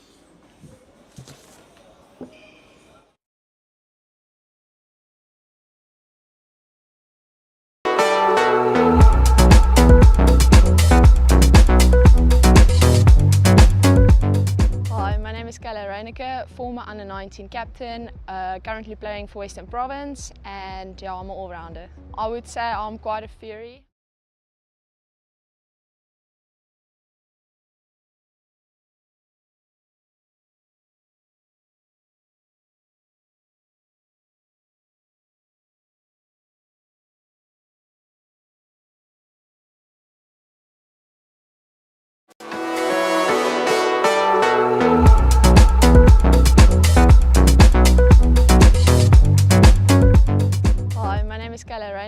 former under-19 captain, currently playing for Western Province, and yeah, I'm an all-rounder. I would say I'm quite a fiery, feisty and aggressive player, and yeah, I'm full of passion, and yeah, I just love the game. Yeah, I actually got the call from Coach Mandla. I was just waking up from an afternoon nap, but yeah, and then this random phone number called me, and I was like, hello, who's this? And then it was Coach Mandla, but yeah, very excited to get going, and yeah, amazing opportunity to play with your role models, hopefully taking the field with them. But yeah, growing up, it's been like people that I'm looking up to and watching from the side of the field, and yeah, it's just a massive privilege and honour to wear this badge. Yeah, I would say the competitiveness and the professional side of things when it comes to S under 19. And also like World Cup stage, it can't get any bigger than that. So yeah, it was also a massive honour to represent my country on my under 19 stage. Yeah, I'd say captaining your side and also like captaining South Africa in all. It's not just captaining a team. It's you carrying your country on your shoulders, and you're representing South Africa. So yeah, as I mentioned, it's a massive privilege and honour. But yeah, like I would definitely take out the leadership skills that I've learned there, and then also the professionality under Coach Tanisha. Yeah, it's been massive.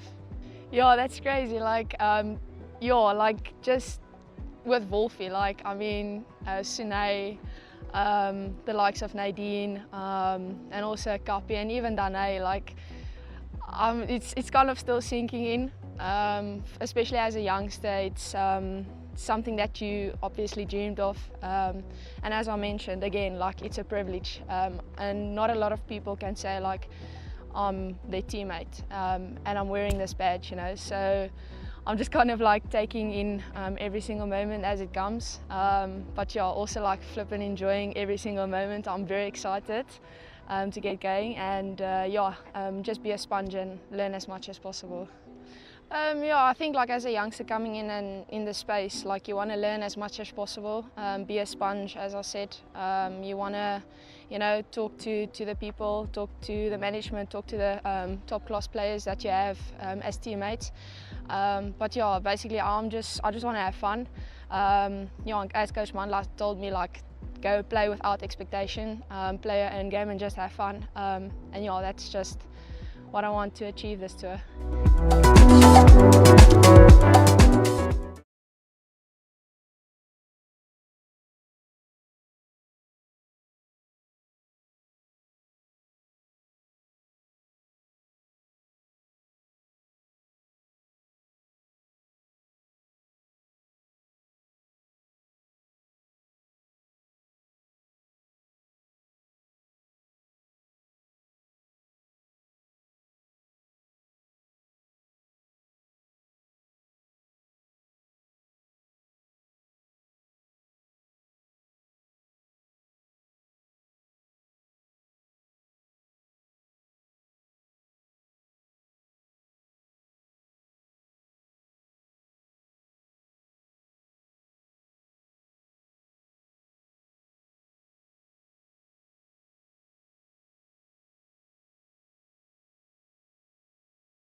Heineke, former under-19 captain, currently playing for Western Province, and yeah, I'm an all-rounder. I would say I'm quite a fiery, feisty and aggressive player, and yeah, I'm full of passion, and yeah, I just love the game.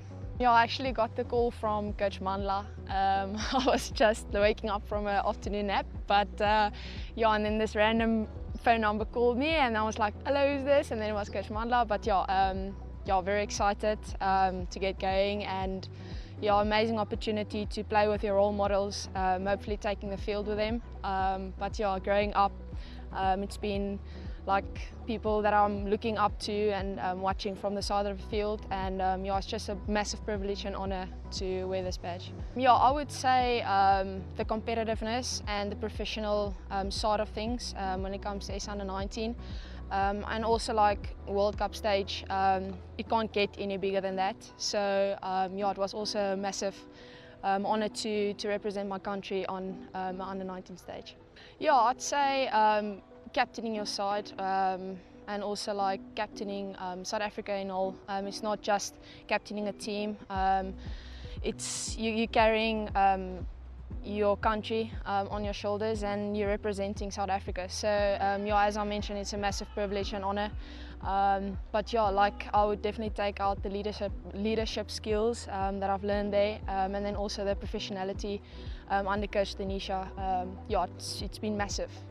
Yeah, that's crazy. Like yeah, like just with Wolfie, like I mean Sune, the likes of Nadine, and also Kapi, and even Danae, like it's kind of still sinking in, especially as a youngster. It's something that you obviously dreamed of, and as I mentioned again, like it's a privilege, and not a lot of people can say like I'm their teammate, and I'm wearing this badge, you know. So I'm just kind of like taking in every single moment as it comes, but yeah, also like flipping enjoying every single moment. I'm very excited to get going, and yeah, just be a sponge and learn as much.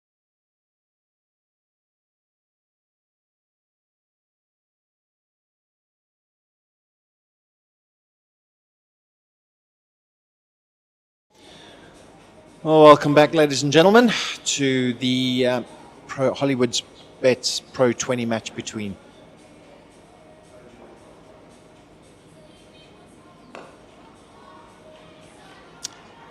it's the Hollywoodbets Pro20 game between the WSB Western Province and the Six Gun Grill Garden Route Badgers from WSB Newlands in Cape Town. The Badgers batting first, 114 for 7. And Western Province looking to score 115 runs to win the game.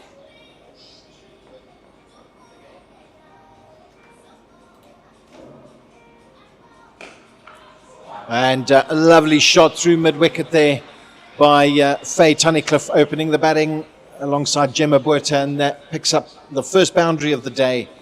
And that is from the bowling of Nicoline Janse van Rensburg.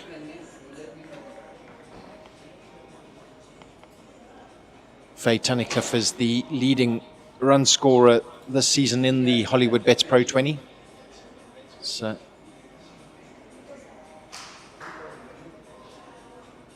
oh, and that is a great ball there from Janse van Rensburg. Some slight away movement there, and Faye Tunnicliffe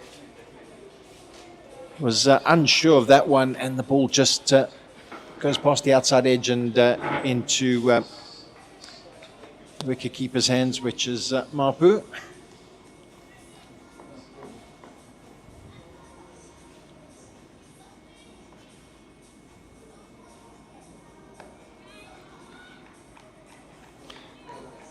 Welcome back, Anae.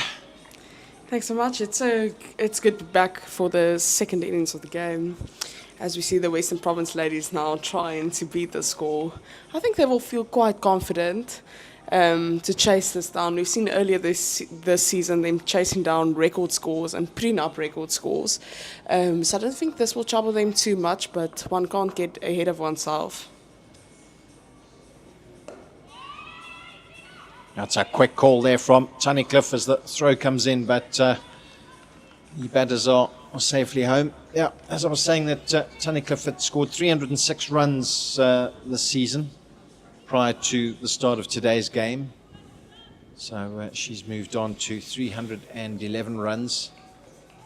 And her lowest score this season has been 49, which was the first match of the season. Since then, she scored a beautiful 110 not out here at Newlands against the Titans. And she followed that up with 2 half centuries. She's really had a fantastic season, has Tunnicliffe. The bowler just changing her field a bit, trying to get Gemma Botha into a trap here.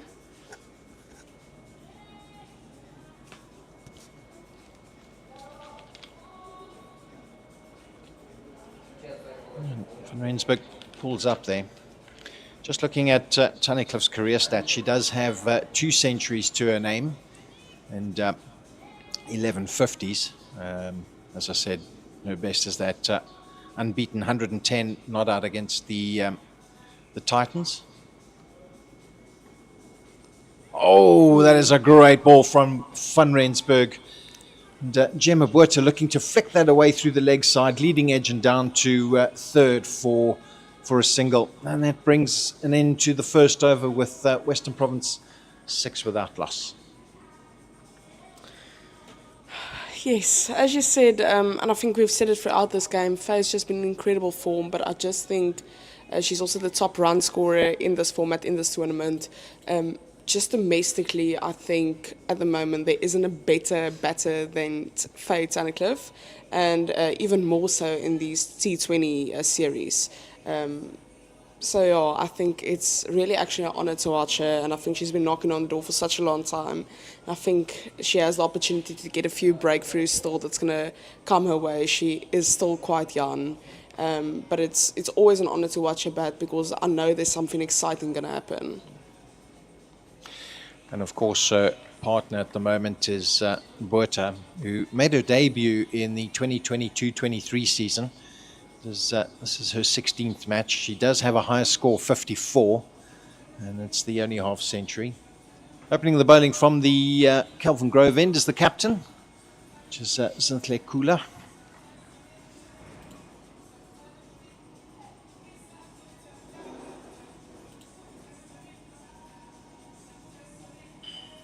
Oh, and a big swing there from Botha, who gave her wicket away yesterday, unnecessarily chasing a very low score of 93.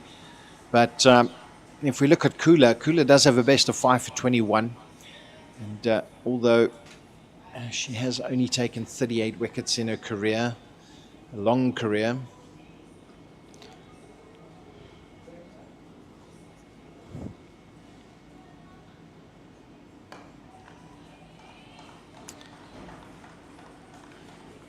but we saw earlier that, as you said, it's a long career for Kula, but they showed earlier in this match the top 5 leading wicket takers in this season, and she's on that list. So that is also something to take into account. Maybe a long career, only 38 wickets, but definitely a very good season this season, and she would like to capitalise on that now.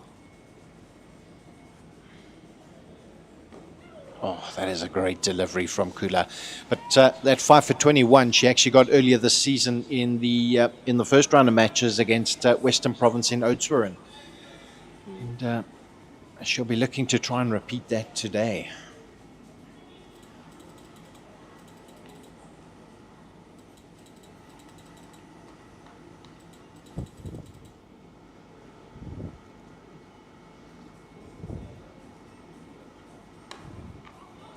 It's nicely played, but nicely fielded in the covers. It's Mijan Botha, 14 years old, sprightly and around the field in a flash. Yeah, no, that's incredible to make your senior debut, obviously now today for the T20 side on 14 years old. But 14 seems to be the age. I mean, the incredible World Cup India had in the under-19 World Cup, their opening batter also been 14. How good has he not been? The wonder kid of India.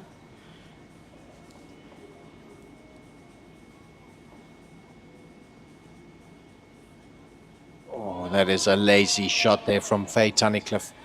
No footwork whatsoever and just prodding the bat outside that off stump.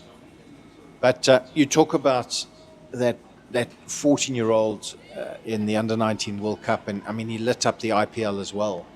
And I'm an avid watcher of the old series Fringe that was on TV with Joshua Jackson and John Noble and Anna Torv. And when I look at that youngster batting, and I think there's some fringe science going on to develop such a talent at that age.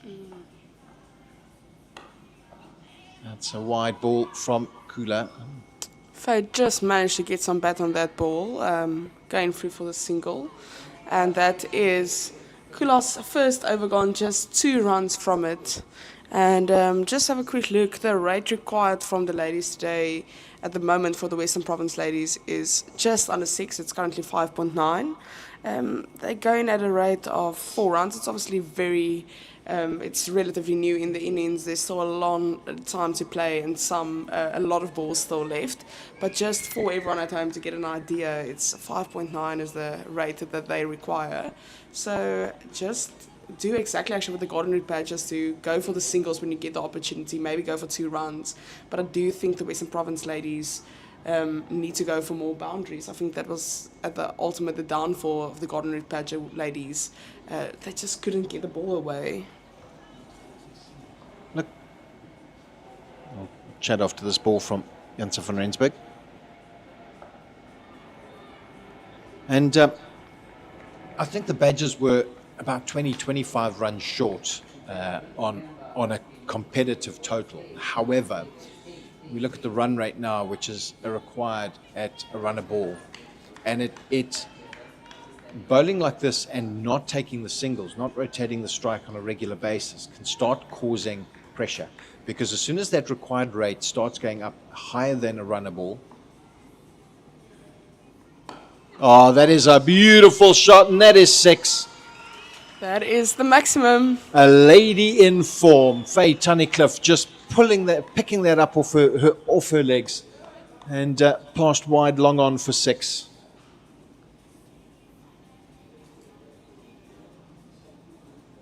She just moved her front leg out of the way, gave herself room to free her arms, and just swung through the line.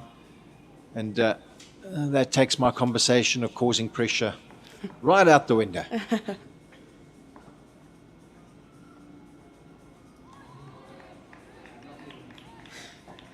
We've seen that the ball just out of her reach has been troubling her. Faye has just put out the bat. Nothing more, nothing less. At the moment, not clearly, I think, what she needs to be doing. She needs to move her feet, take control. Maybe it's just a bit of game awareness. Oh, and that's straight up in the air. This could be out. Oh, and Kula's dropped it. That was a poor shot from Faye Tunnicliffe as she looked to go through the leg side. Leading edge, the ball looped up in the air. And Kula was a little bit late in getting herself into position. But she just put that one down. Very interesting there from the captain. As we saw there in the replay, when that ball went up, it's as if she took a few seconds just to orientate herself where the ball was, and then she started to move. She was never quite in the position to take it, but relatively it was an easy catch.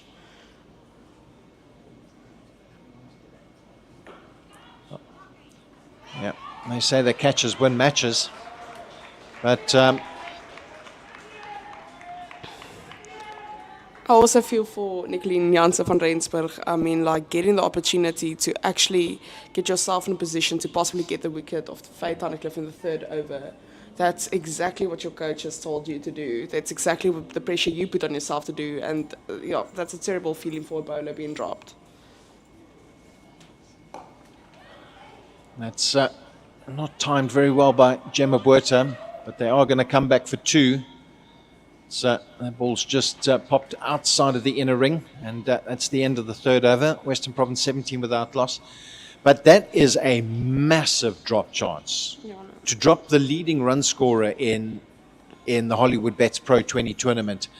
And that is, just looking at this again, and she was very late to move. But even so, she got into position early enough to take the catch, but she just spilt it. And that is a massive drop to put Faye Tunnicliffe down when she was on 12. I mean, look, we talked now. I talked about the on the side from the Golden Root Badgers ladies just like missing on that opportunity, but obviously from Faye's perspective, except for that big six she hit, she actually hasn't looked too comfortable for me this morning. Not really moving her feet. One or two balls where she blocked looked a bit uncertain. So when you get a second chance as a batter, that is amazing to have a second lifeline. That gives her a bit more confidence, that assures her that she's still in this game. So that's also very dangerous, giving the batter a lifeline just for their own confidence.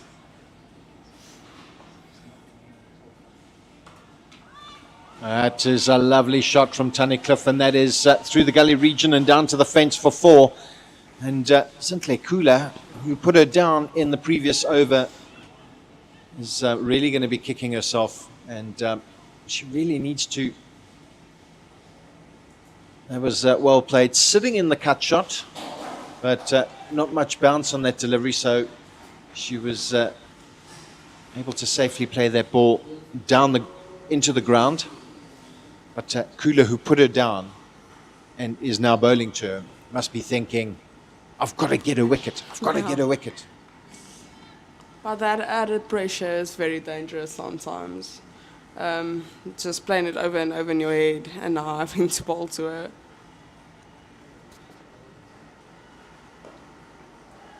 And that is well played.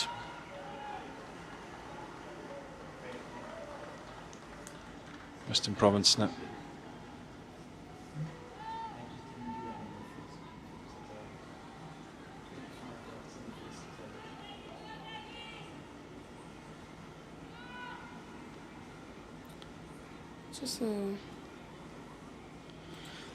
Yeah, so after the drop catch, there's been boundaries, there's been singles. That's the thing about a drop catch. Immediately the momentum shifts a bit. I feel like the Western Province ladies now went into next gear. Not quite yet there, but slowly but surely bringing their run rate down a bit. Currently they achieve at quite a relatively good run rate of 6.6.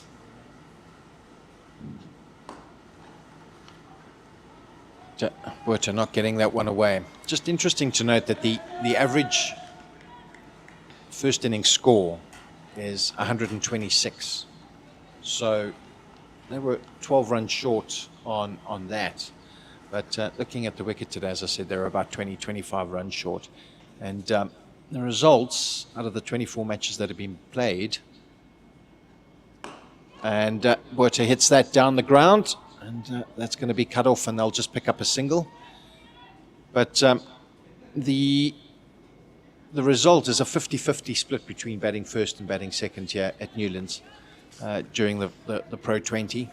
So not much to take, but I really think that the Badgers are under the pump. Having only managed 114, dropping Faye Tunnicliffe when she was on 12. This is for Western Province to lose. Yeah, 100%. We have spoken, they haven't lost a game in this Pro20 series, and they've just been dominant. And I think something that's been really good from them this season, even if they batted first or second, they've been dominating. A lot of the teams usually perform better doing the one or the other, but we felt quite confident with them going into the chase, knowing that they can do this.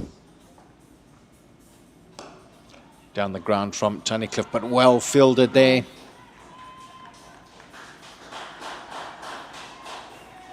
That was great fielding.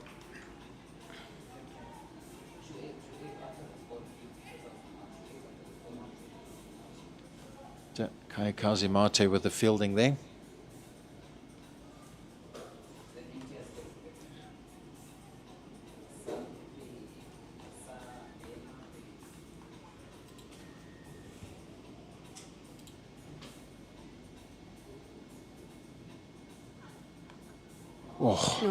That was fortunate from Buerta, but she's going to pick up 4 runs down to the fine leg boundary. And Kula bowls extremely straight and on the leg stump. And Buerta looks to flick that through the leg side.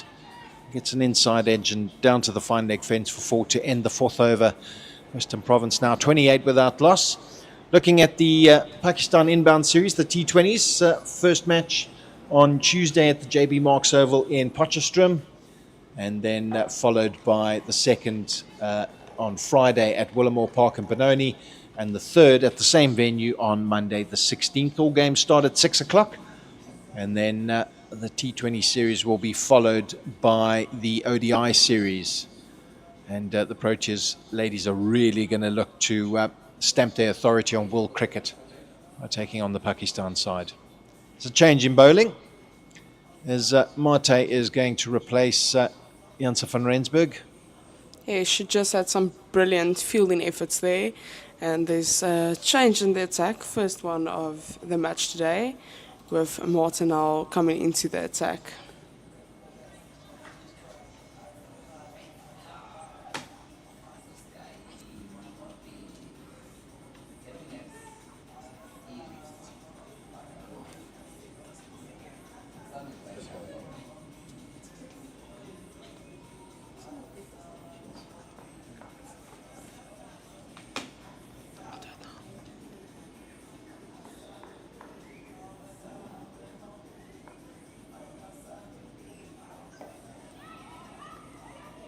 Another quick single. The fielder was ready to pick up, a bit of a misfield, and Western Province ladies are safely through. So far they've been running quite well between the wickets. I feel here and there's been an opportunity where it could have been a bit dangerous, but actually they haven't been in too much trouble, nothing that scares them yet.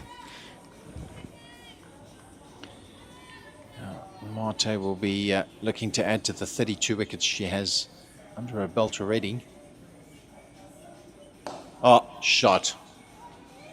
But it's going to be cut off there by Celia. Fielding. That is excellent from Isel Celia, running around from long on and keeping that down to a single. Gemma Buerta looked like all for money she was going to get a 4 there. Yes, and I think something that impressed me there from Isel Celia, she really got a body behind that ball, just to make sure that it doesn't slip through or she doesn't misfield. So it was great timing by her to actually get to the ball.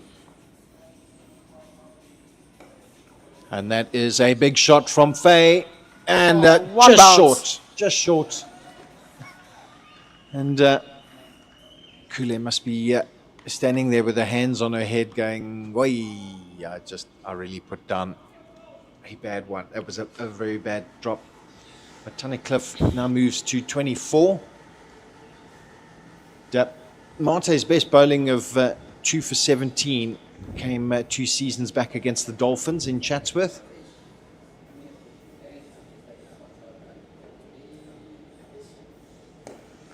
Pulled across the line there from Tunnicliffe as well, and in between the field. But who's that? Is that Janse van Rensburg and Celia? That is not proper communication, and I do think they are very good friends, but I did see Celia put up her hands there when she talked to Nicolene to ask what happened there exactly. I think Celia wanted to commit, but Nicolene was there and called it, but then didn't cut it off. And there's nothing more frustrating if your teammate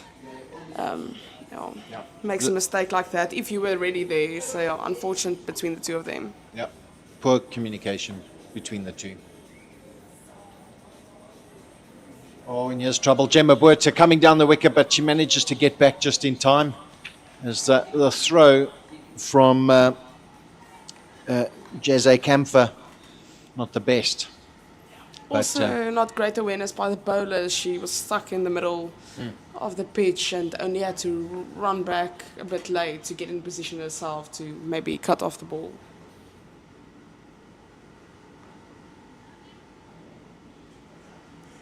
Slow ball outside off stump, and Tunnicliffe sitting into the shot. But that's the end of the 5th over. Western Province 38 without loss, still requiring another 77 to win. 90 balls in the tank. And Faye Tunnicliffe is currently. But looking at the Proteas against Pakistan in the ODI series, which starts on Sunday the 1st of March, 10 a.m. at Hollywoodbets Kingsmead in Durban. Don't forget that the ODI series also has the Black Day, which is in recognition of ending gender-based violence. And that is one kit I would love to own. As a man, I would love to own that. I actually spoke to someone the other day and I said we spoke about this kit, and something that is quite new about this whole kit, they have done the Black Day before, is the fact that they bring in the purple. And I absolutely love that, because it was obviously a big social media trend this last year about going purple, changing all your profile pics and social media to purple. And I really think the black and the purple is such a big statement that's been made. Yeah. Kiara Fisher into the attack now. Has a big looping delivery from the spinner, but Botha gets it away onto the leg side, and they take a single. But yes, that black, and you know, for my age and my size, black, they say, is very slimming. So I think I would look good in black and purple. 100%. But I really think, you know, like the in the men's, they've got the pink day for, you know, breast cancer awareness and things like that.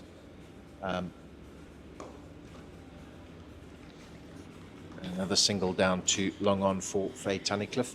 And with my mum, who had breast cancer and she had a mastectomy, it's something that I really believe in and enjoy. Friends have also have had. And that is up. That could be out and gone.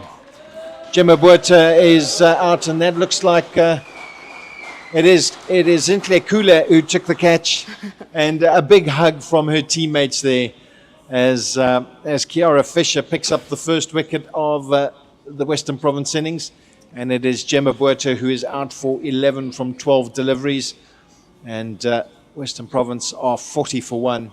Just Talk have us another through this. look at the wickets. She was trying to go for the big shot, couldn't quite get it. And then I think when that ball went into the air and the fielder was underneath it, a few hearts, just hold on for a second. But she made sure to get the catch. Kula hold on, and it was a brilliant catch. Actually, a bit more of a difficult catch than the one she previously had, but she held on. And that brings a new batter to the crease. And this is, of course, Dalmarie Tucker, or as she is known, Dalmi Tucker. Dalmi is, as I said earlier, for those who don't know, a Protea batter. She struggled a bit with injuries, but she's a great bowler, she's a great batter. I'll never forget her innings in Test cricket against Australia a few years ago. Really, we were struggling and it was difficult to play that test against Australia, but Dalmi Tucker stood strong and got a 50 and really built some amazing partnerships there, and that was something I really enjoyed to see her do, was just dig deep, and that's a match that I'll always remember from her. So yes, Dalmi Tucker, it's good to see her back. We know 2-3 years ago she struggled with injuries, slowly but surely getting back this last year or so, but a lot of experience that she brings to the crease. Yeah. Well, I mean, she does have 4 half centuries to her name in the Hollywoodbets Pro20. And also, she is 28 runs short of 1,000 career runs in Pro20 cricket.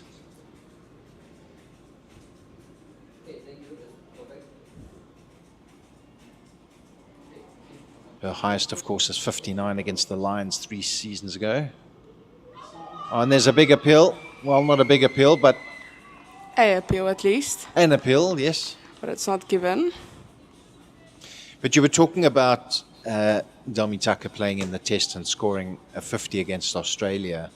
And it's not something that South Africa really play. Tucker defends back to Fisher. But for me, the fact, and I was actually talking this morning to the Western Province coaching staff, is that what upsets me in ladies cricket is that there is no red ball competition. And I feel that there should be at least 3-day games being played. Yeah. And if we look at the gap, sorry, that's we just quickly, this is the end of the power play, and Western Province are 40 for 1. still needing 75 to win from 84 deliveries. And this is the big one, and it is the inbound tour of India. And they will be playing 5 T20 matches starting on the 17th of April at Hollywoodbets Kingsmead in Durban. There will be 2 matches at Kingsmead on Friday and Sunday, and then 2 matches at the Wanderers Stadium on Wednesday, the 22nd of April, and Saturday, the 25th of April, followed by the final T20 on Monday, the 27th of April at Willamore Park in Benoni. A 5-match series against India. That is really going to be a cracker of a series. Yes, it's very unfortunate that the Pakistan tour and the Indian tour, there's no games being played in the Western Cape. I think we would have loved to see it here.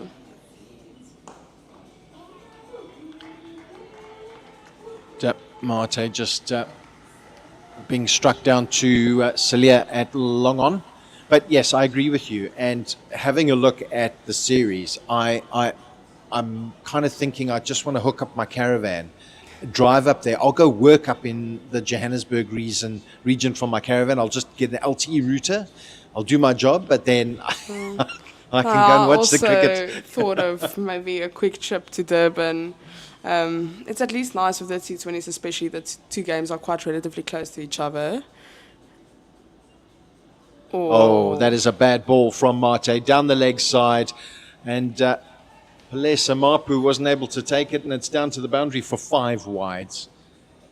And when you're defending 114 and 8, that is something you can ill afford.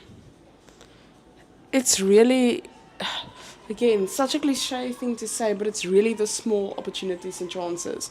It's that one catch, it's that one wide, it's that one wide that goes for a 4. You think like, oh, it's relatively bad, but it's okay in the bigger scheme of things. But unfortunately, especially in T20 cricket, those small moments count. Oh, that is well fielded, and that looks like Botha. Indeed, it is. It's Mijan Botha, the 14-year-old starlet in the covers. Great diving stop there. We talked earlier about the Cricket World Cup of the Men happening. Just for those who's watching the women's game with us, England is currently batting. They're in their 7th over and they're currently 63-4-3. Just have a look what happens here. Faye tries to get the ball away, but it's just a dot. So yes, that's what England won the toss, that it decided to bat first. We said that Nepal might have a bit of can trouble England a bit, but except for those 3 wickets, they've been going really well with the run rate, and we'll have a quick look there. Currently it's Harry Brook and Jacob Bethel in to bat for them. Oh, and that's up in the air, and Botha takes the catch. That's Faye Tunnicliffe, and that is the big wicket, and that was a great ball from Mate. She got the leading edge of Faye Tunnicliffe, and Mijan Botha with the simplest of catches in the covers. Might be 18 runs later, but they've gotten the wicket off Faye. Yeah, that was Tunnicliffe looking to play the ball on the leg side, and just getting the leading edge, and Mijan Botha taking the simplest of catches, and she just pulled off a brilliant stop in the covers 2 balls ago, and now taking the catch. It leaves Western Province 47 for 2 in the 7th over, and the Oluhle Sio is the new batter walking in, and Sio has a top score of 48. That was against the Titans last season. She only averages 16 and a half. So this is a good opportunity, with Western Province needing 68 for her to add to the 6 not outs that she's got, and take her side home along with Delmi Tucker. Still needs another 27 runs to reach 1,000. Yes, I commentated that game, and I think as well, she got that high score of last year of the 48, and it was just incredible actually to see that from her. So I hope she can reciprocate that. That's another wide. Marta looking very disappointed with herself, and rightfully so. Currently leaking 6 extras in this over, and it all adds up, as we said. Even just that extra few runs that Faye managed to score, it all adds up. And in a T20 game where it's such a short format and there's only so many balls, it's not ideal. That's well played by Sio. And just going back to that World Cup match that you were talking about, Ane, with England playing against Nepal.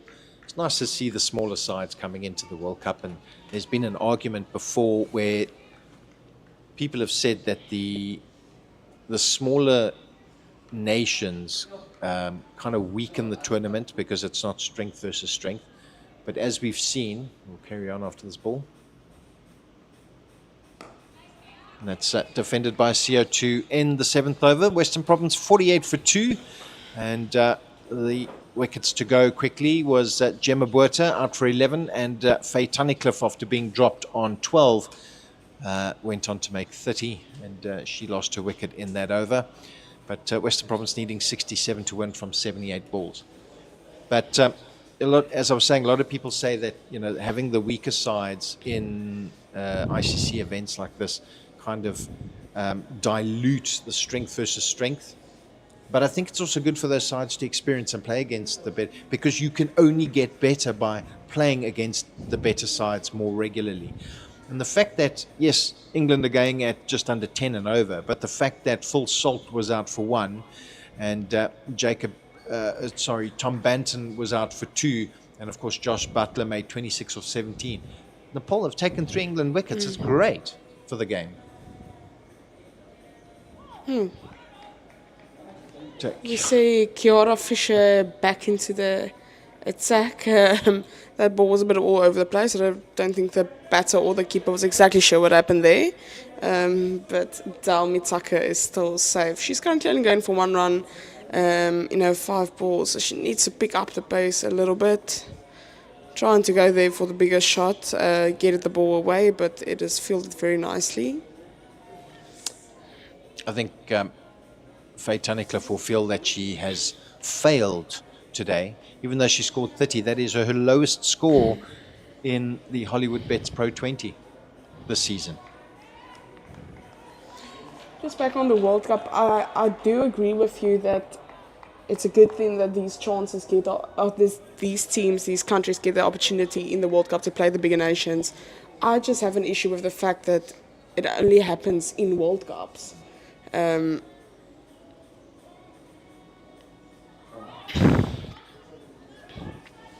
Looking there, another dot ball.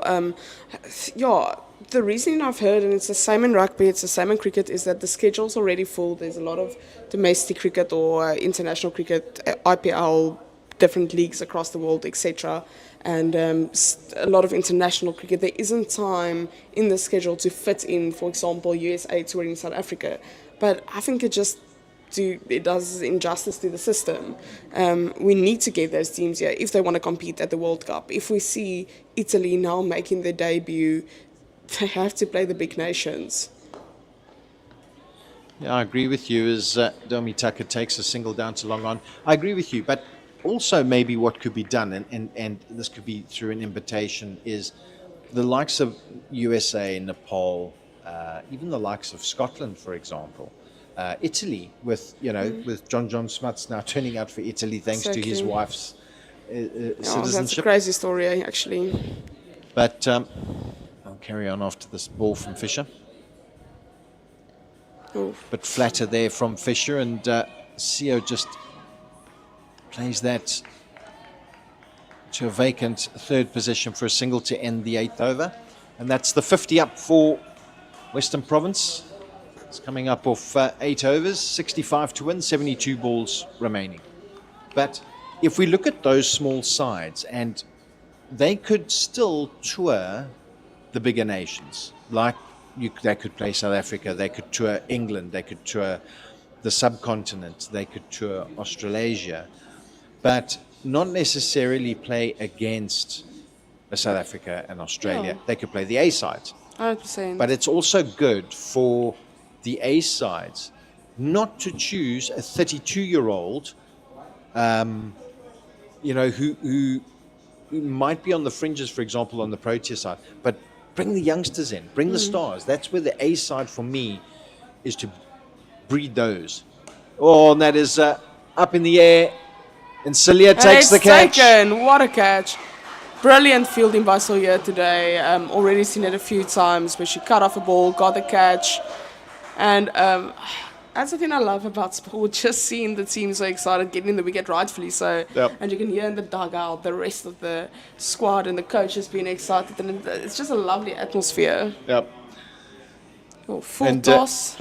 Yeah, Giselle Abrams with her first ball, and that was a loopy ball that she bowled, and I think Sio's eyes just lit up, but she didn't get all of it, and that was a great catch there by Isel Celia. And Western Province lose their third wicket now. It's 50 for 3, and it is Yandiswe Mangala who walks in. I agree with you about the whole thing where some of the smaller countries can come and tour and they play the A sides, then maybe play the Titans, the Western Province teams. You know, it's a lot of like club games as well. It would be lovely. We see that sort of now with the inbound tour of the New Zealand coming later this year, bringing back the old tour, playing the franchise sides as well. Yeah. And obviously it will be a bit of your weaker franchise sides because the Springboks will actually be in that squad. So a lot of young guys will get the opportunity to play against some international players. And, that's a misfield there. There was a misfield from Kayakazi Mate. And a poor throw. I think they were hesitating about that second run, and she just didn't release quickly enough. Yeah, there was some hesitation, but they got through for 2.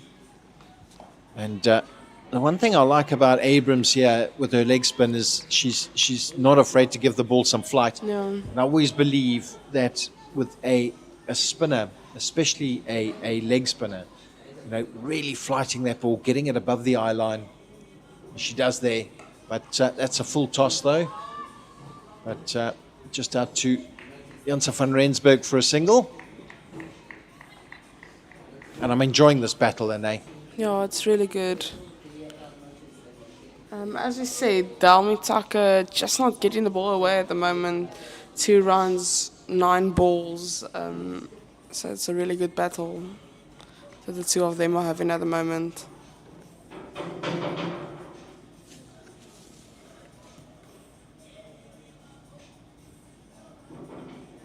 Oh, and that's down the leg side. But I think Yandiswe Mangala will be looking to improve on her top score of 15. And she's really got a good opportunity now with Western Province still 62 runs away, and there's now 67 balls left. Oh, cheeky little shot there from Dalmi Tucker. Well played. And, she's only going to pick up a single for that as she moved across, waited for the ball from Abrams, and then just popped that over Mapu's head for a single. And that ends so the 9th clever. over. It was. But sometimes we've seen that shot go so horribly wrong. Yeah, no, definitely. But yes, I like your idea that, they could come and besides, maybe not playing the A sides, but, playing the franchise sides, playing a Western Province and a Boerland and a Lions and a Titans and a Dolphins and the Knights and things like that. I think it'd be, even the Warriors, I can't forget about the Warriors, but I think there'd be a fantastic idea for them to build on their cricketing experience. Yes, 100%. I think it's a really good opportunity to, start something new, get something going, getting some experience to all these nations. And that's nicely played. Oh, that's good. Oh, that is unlucky.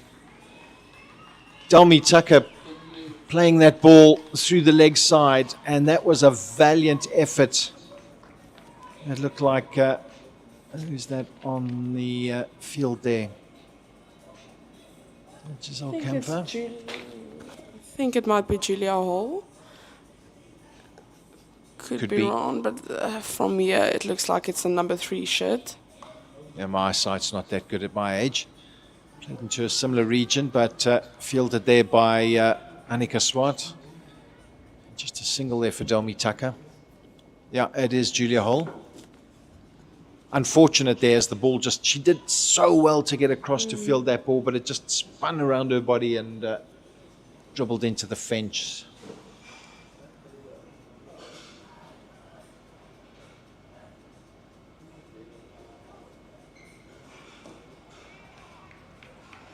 And another dot ball. That first 2 balls going for 4 and a single, and she brings it back nicely with the dot.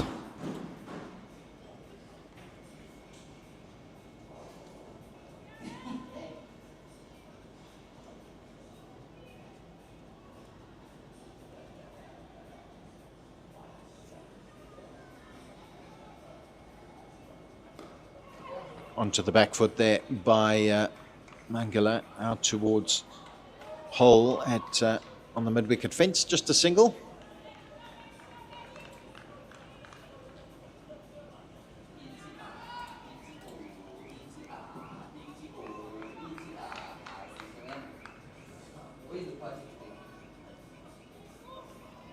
Just the fielder running across, they're just changing her position. That's a slight delay. She gets into position.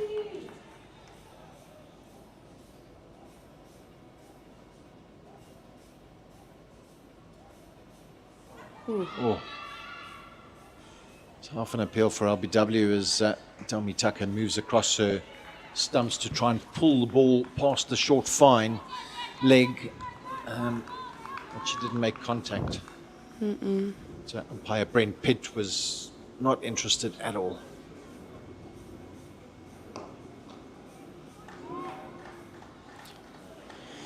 Just a single to end that over. Delmi Tucker currently on 9 for 15 and Mangala 4 for 5 balls. Yes, at the moment the required run rate is below 6. That's exactly where they wanted, 5.4. The rate that they achieve at the moment is just above 6.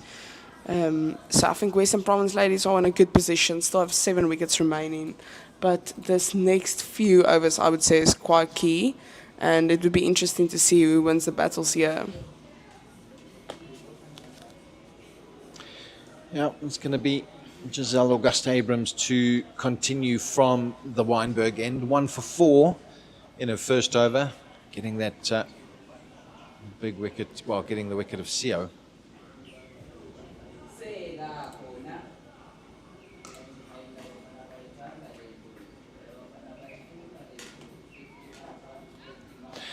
One thing I can say is that at the halfway stage it was 61 for 3, and the Badgers have kept themselves in this game. They haven't just sat back and let Western Province knock the runs. They really are fighting as hard as they can, and that is nice to see. I really like the fight they're putting up. I think the only thing that's holding them back at the moment is missed opportunities or small errors. A few extras here and there, misfield, miscatch, small errors, I think, just keeping them out of this game. But they definitely are creating some opportunities. So really flighted there from Abrams and Delmi Tucker. Looking to use her feet, but just not timing the ball well enough.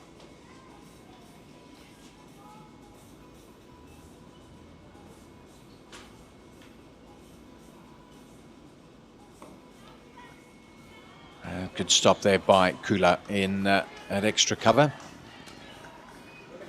It's almost Abrams trying to create a bit of pressure here. Down the leg side and played to backward square. Just, you know, we were talking during the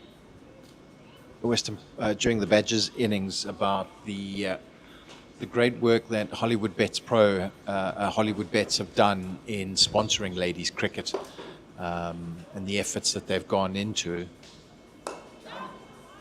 Another single down so long off, but also what needs to be said is the effort that that Pitch Vision put in into bringing the broadcast of games that are not broadcast on any public domain like Supersport or SABC. The fact that Pitch Vision produced such an excellent quality product, you know, it is almost on par with a lot of television productions out there. And if it wasn't for them, people wouldn't be able to. You'd only be able to come to the ground and watch, you know. And they really do put on an excellent production. And we have to thank our producer Bandile and his team for bringing the visuals to you guys. Oh, that is a cracking shot. Right through. That is a lovely shot there from Mangala through the covers. And there was past the diving Mijan Buerta for 4. Oh, what a shot. It was tossed up and wide outside off stump. And Mangala's eyes just lit up there. And you still got to put it away, and her placement was perfect.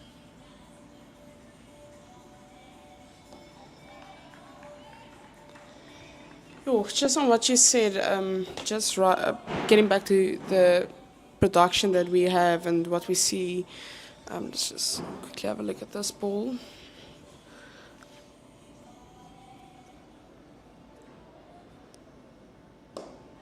Ooh, half an opportunity. Ball was in the air, but the fielder wasn't in position. But yes, just shortly, I thought about the first time that I commentated a year or two ago when we started broadcasting these type of games. It was one static camera actually just on the pitch. So anything that was, if the ball traveled anywhere on the grounds, even if it was just a few meters left or right. Just one bounce out there to Annika Swart, a single for Delmi Tucker, and she moves on to 12 now. She just needs another 16 runs to reach 1,000 career runs in Pro20 cricket. But yes, I agree with you. It was static. It was, I mean, like that was just to get the production somewhere. Now, a year or two later, it's a fully broadcasted game. Every aspect of the field is covered. And I just think the progression they made in the last year or two is exceptional, and what they're trying to bring for the viewer at home. It's really to get the best product out there.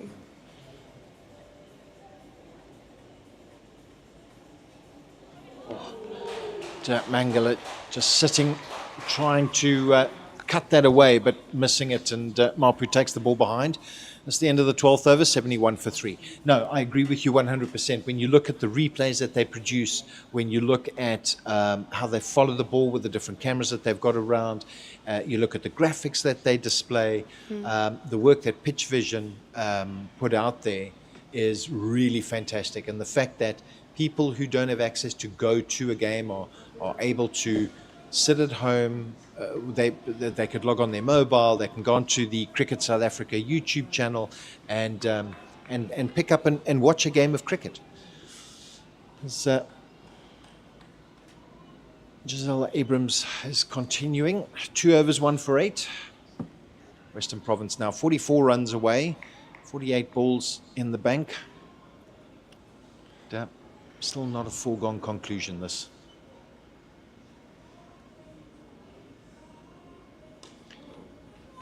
It's tossed up and turned into a full toss there by Delmi Tucker, but she can only hit it out to Swart on the leg side for a single.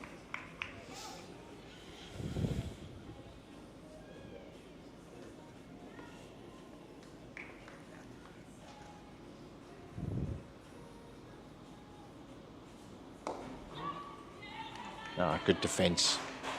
It was nicely played there by Mangala, but equal to it by Abrams. Good cricket all round.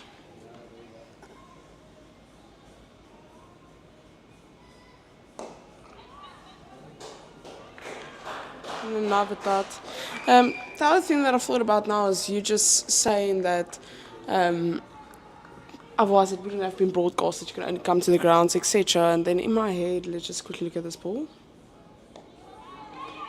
Another block, just putting it under pressure. And then I thought by myself, okay, well, but times have changed. There's social media. You can follow the scores. You can see it. But just on a different note, so many of these ladies' teams, rugby, cricket, but they don't even have some of their own social media pages. We know both of these teams do, and it's quite active, and they post, and I know the Western Province ladies have a huge following. Great ball. They've got a few thousand followers, etc. So, but I mean, like, just from the rugby side, the women's perspective, you get the Sharks team with a few Springbok ladies. The Sharks women don't even have their own social media pages. Yeah, I think it's the end of the 13th over, and Abrams now 1 for 10 in 3. Western Province 73 for 3, 42 from 42 to win. It's now back up to a runner ball. So Badger's really fighting. But in terms of the social media, and even, you know, with women's cricket, unless you subscribe to particular websites that will provide a ball-by-ball update, you can only get the result much later if you don't follow them on social media, you know, if you don't follow on 100%. Facebook, Instagram, or whatever the case may be. But in terms of the lot, so Cricinfo, for example, will only post the result. Flash Score will only post the result. So you won't be able to, and that is why the importance of a company like Pitch Vision and the sponsorship of Hollywoodbets to bring people a production like this.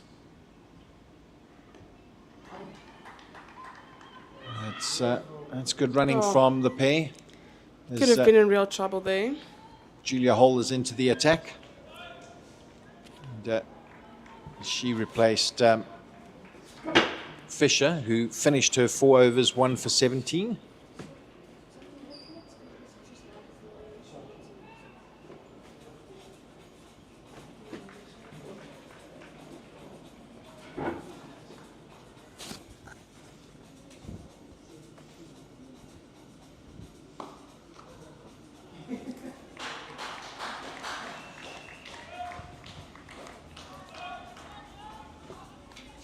The one thing I can say is that Zintle Kula is working her bowlers nicely here. And that's down the ground from Delmi Tucker, and that is 4 straight back over the bowler's head. That's the thing with someone like Delmi. She started off a bit slowly, but because of the experience, if she stays in long enough, even if she uses a few dot balls, if she then gets going, I mean, she was at a stage 2 runs for like 9 balls. She's made up it quite nicely now, 17 runs, 23 balls, and that's just so grateful.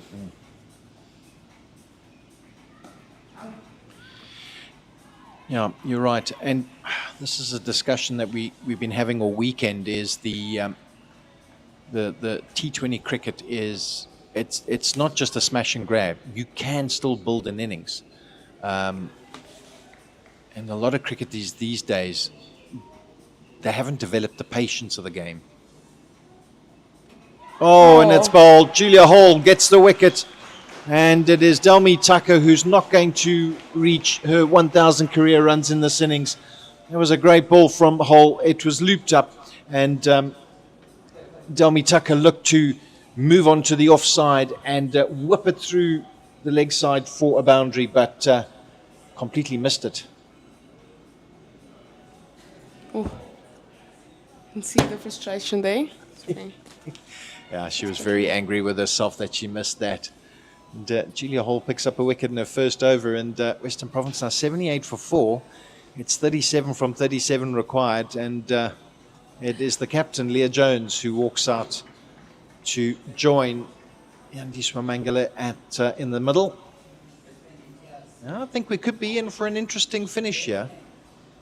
He's Leah Jones.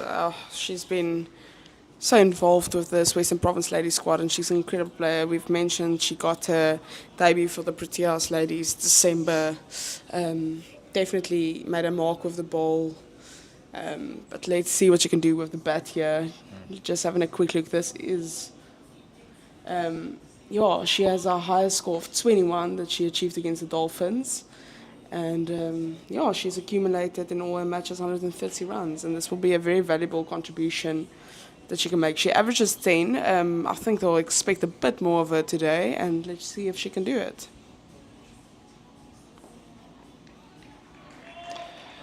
Just defended out, and that is a very good opening over from Julia Hall. Not only is she great with the bat, but she's picked up a wicket for the Badgers. But you were saying that she's only accumulated 130 runs, and yes, this is her 50th match. Oh, that's a big but moment.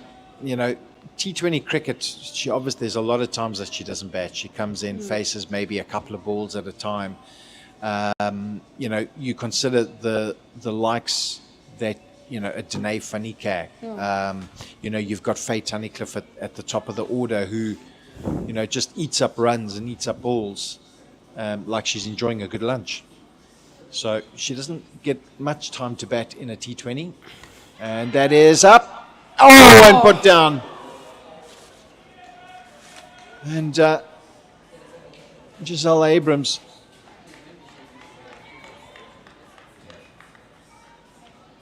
And that was Kiara Fisher that put the ball down at point. Oh. And it was the set batter of Mangala. And that is up and over, down to long on for 4.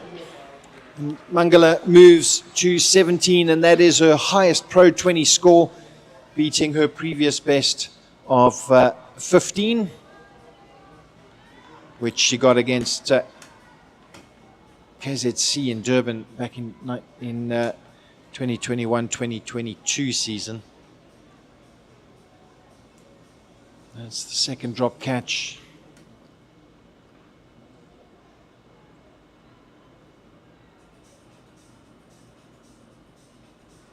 It's down the leg side, no shot off it, and it's wide.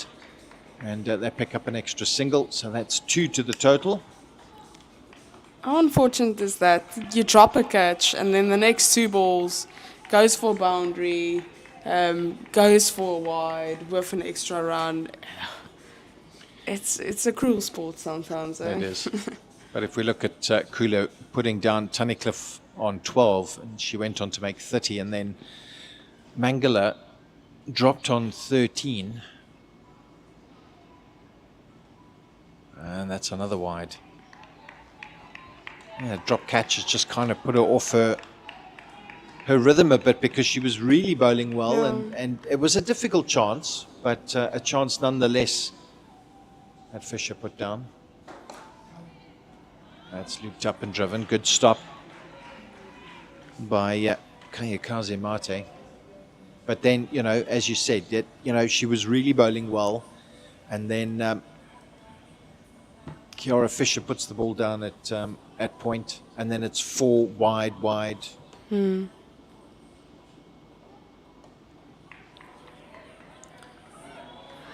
That's another quick single. Oh, and it's going to be an overthrow. Nope. It's Leah fields and prevents an extra run. So suddenly this over's gone for 9 runs from 4 balls. Yeah. That's the other thing about cricket. There's always that saying where they say you just need 1 over to turn a game, and that either means you can pick up 1 or 2 wickets, or it's a massive over. We saw that with the SWD final. We saw that yesterday with the Netherlands-Pakistan game, and this is a bit one of those overs. It was quite equal. I still think it's relatively equal, but before just going a run per ball, and immediately after this over, the run rate dropped to almost 5. Makes a massive difference, but she ends with a dot ball and a last ball.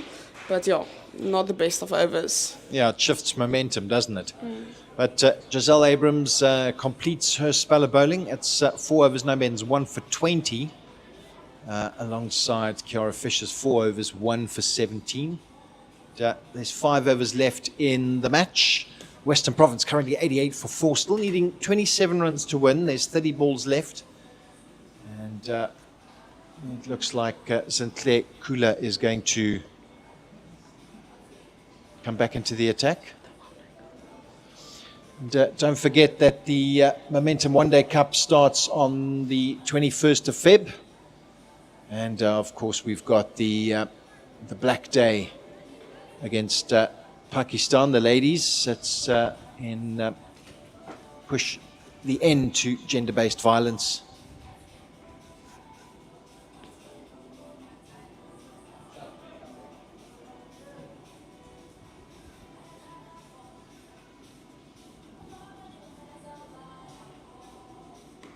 That's up in the air, but it's going to fall safe.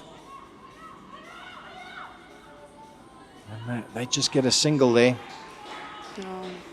Yeah, Jones pulled out into the leg side, and Annika Swart came racing in from the mid-wicket fence, but didn't get anywhere near it. I kept it just down to a single.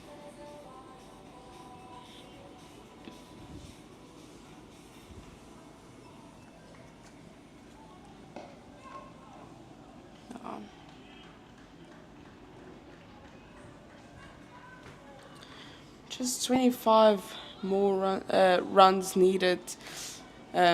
Just over 4.4 overs left, and I think Western Province ladies in this last 3 overs have got themselves in a good position to win this match, and the Golden Route Badger women will definitely need a wicket or two to shift the momentum back in their favour again. That's pulled by Leah Jones out towards Annika Swart, but she fields it again, and it's just another single. Leah Jones really looking to try and crack on as she's pulling Kula out towards that mid-wicket region. That time it was in between Janse van Rensburg and Annika Swart. So Janse van Rensburg out at long on.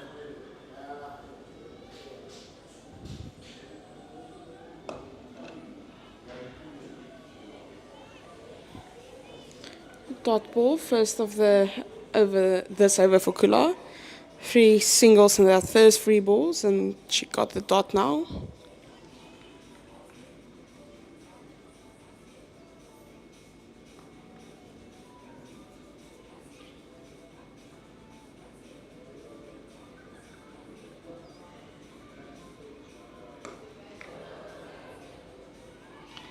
Just news from the ICC T20 World Cup is that England are currently 133 for 4 in the 15th over.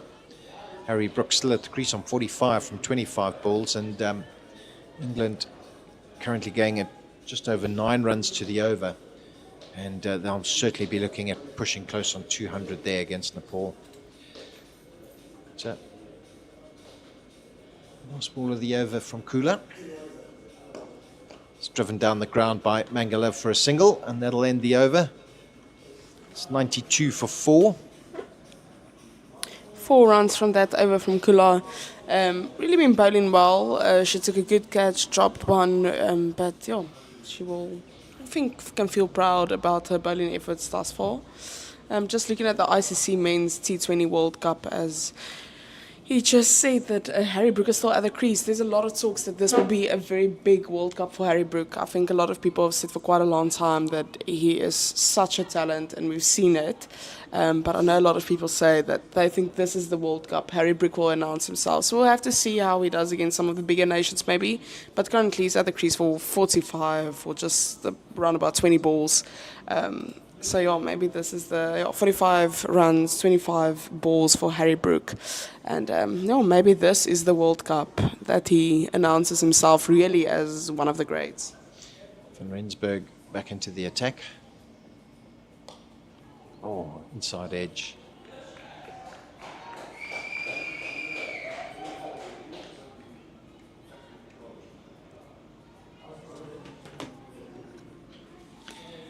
And the required rate now, is back to a runner ball, 23 from 23. I actually thought it's a very good time to bring back Nicoline Janse van Rensburg. I just actually thought it's maybe it would be wise to bring her in sooner than later.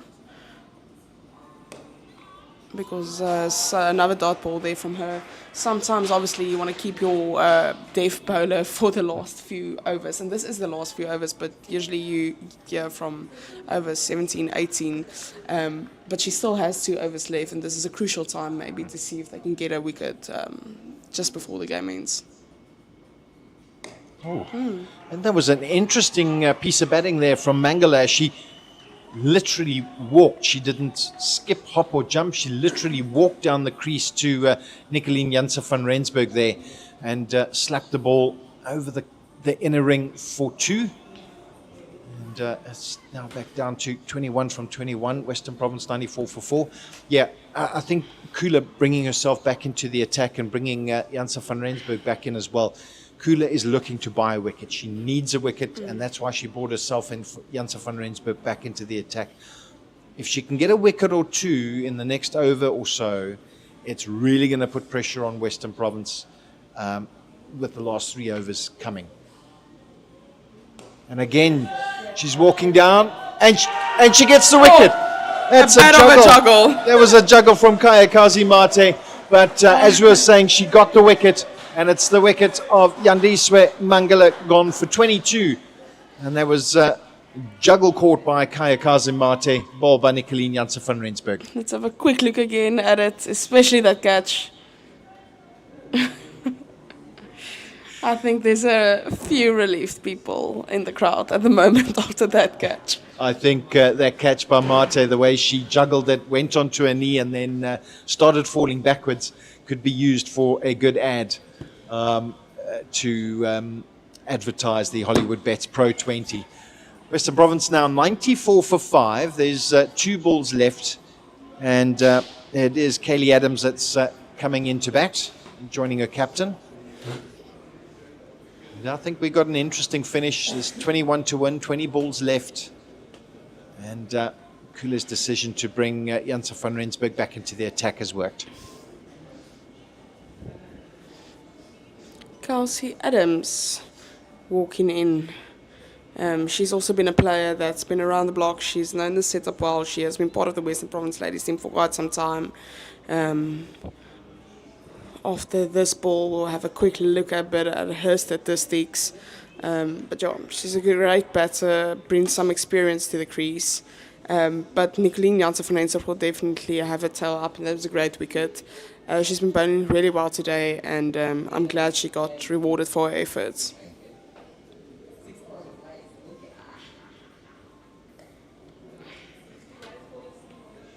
Yeah, Adams' top score 48 has scored against Free State in Cape Town 2 seasons back. She's got 314 runs under her belt. But this is tense. Western Province, 21 run to win, 19 balls left. In general T20 cricket, you'd think 21 off 19, that's a doddle.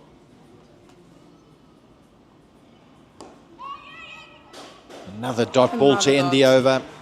I think why also was really glad that Nicoline got that wicket is because obviously it was from her ball earlier that Faye was dropped, and I think like she works really well up front to create some pressure on the opening pair, and really glad she got the wicket. And as I said, I really thought it's a good time to bring her back into the attack. Obviously there isn't that much overs left, so it was almost a bit of a now or never situation, but like still a very good opportunity to bring her back in.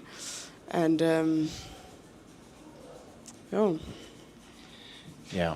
this last 3 overs is going to be very interesting. I mean, it's not a demonic pitch at all.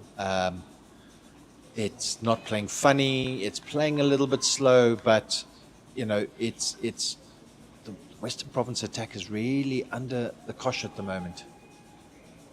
Oh, and that is the Dill scoop from Leah Jones.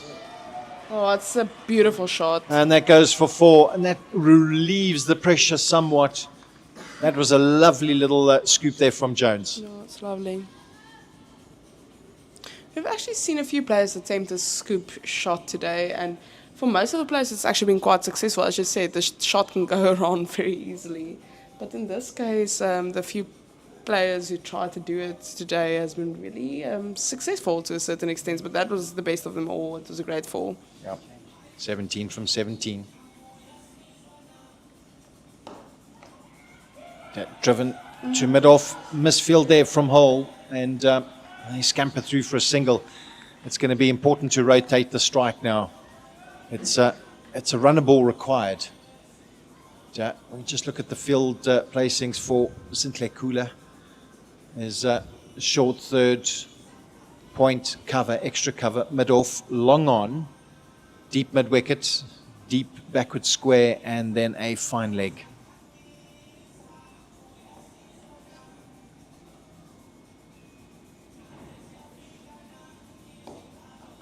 That's whipped through the leg side. That's going to be fielded by Annika Swart, running in from mid-wicket. That brings up the 100 for Western Province, 100 for 5 midway through the 18th over, 15 runs to win, 15 balls left.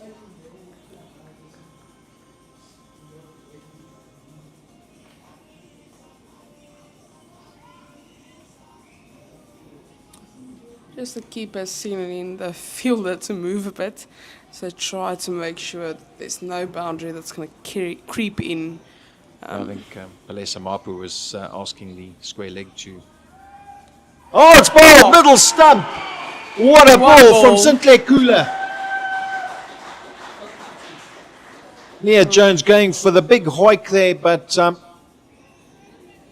I must say, there's nothing prettier. They're not just bail being removed, but that whole stump just disappearing. This was a fantastic ball for Kula. It's straight. Oh. Leah Jones going for the big hoik, playing across the line there, and that middle stump going cartwheeling backwards. And it's the wicketkeeper now, Jaylee Philander, coming into bat. Western Province now 100 for 6, 15 to win, 14 balls left. The fans that are in the stadium, really on the edge of their seats, on the edge of the grass banks. Philander coming in, it's only her 9th game that she is playing, with a high score of 1. Obviously, as you said, you don't always get the opportunity to contribute a bit more, so this would be a valuable time to contribute more than 1 run. Yeah. This is a very good over from Kula. Very, very good over. Yes, there was that 4 off the first ball, but there's been 2 singles and the wicket of Leah Jones. Can she finish it off strongly? Edge gone! Again. Oh, And it's What a Nicoline ball, Janssen what a van catch. Rensburg with a catch at short third.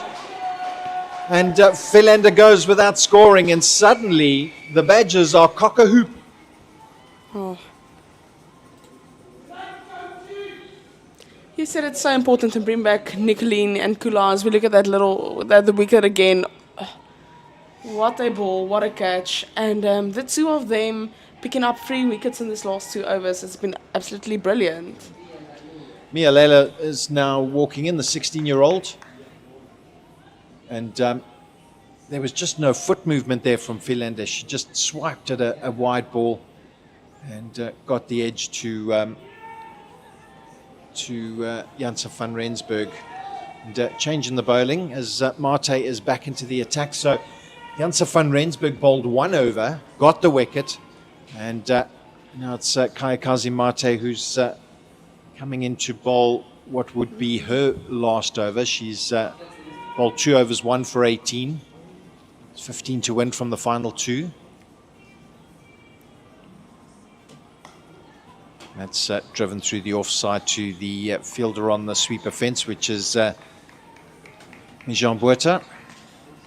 It's just a single.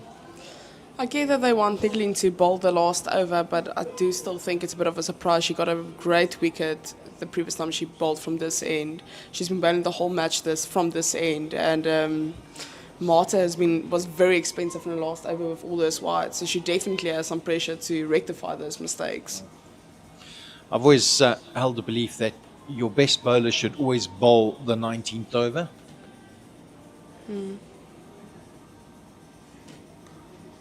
It's played out to point, but that's a valuable dot ball. And that's now 14 left, 10 balls still to go. But yeah, I've always believed that your best bowler should bowl the 19th over, create as much pressure as you can. Oh, that's another dot ball. I definitely agree that Newlands should bowl the last over. I just think, from Marta's perspective, that was a previous over was very expensive with the extras. But as I said, she had something to prove, and so far for this first 3 balls, she's been doing exactly that. That's smacked down the ground. This field is coming round, and that is a good stop by Julia Hall, and they're going to come back for 2. It's thrown to the non-striker's end, and it is Kelsey Adams who comes running back to the non-strikers to complete 2 runs. Almost didn't go for the second run, and the whole ground was a bit disappointed in them. But ultimately, they went for that second run safely through. Yeah. There was always enough time. There's 8 balls left in the innings, 12 runs to win. And that's a big shot from Layla, and that's going for 6. Oh, that's massive. What a shot that was from the young 16-year-old. And that was a massive blow to the Badgers' hopes of winning this game, because it's now just 6 to win with 7 balls left. Oh, what a crucial time to hit a 6 by the young lady.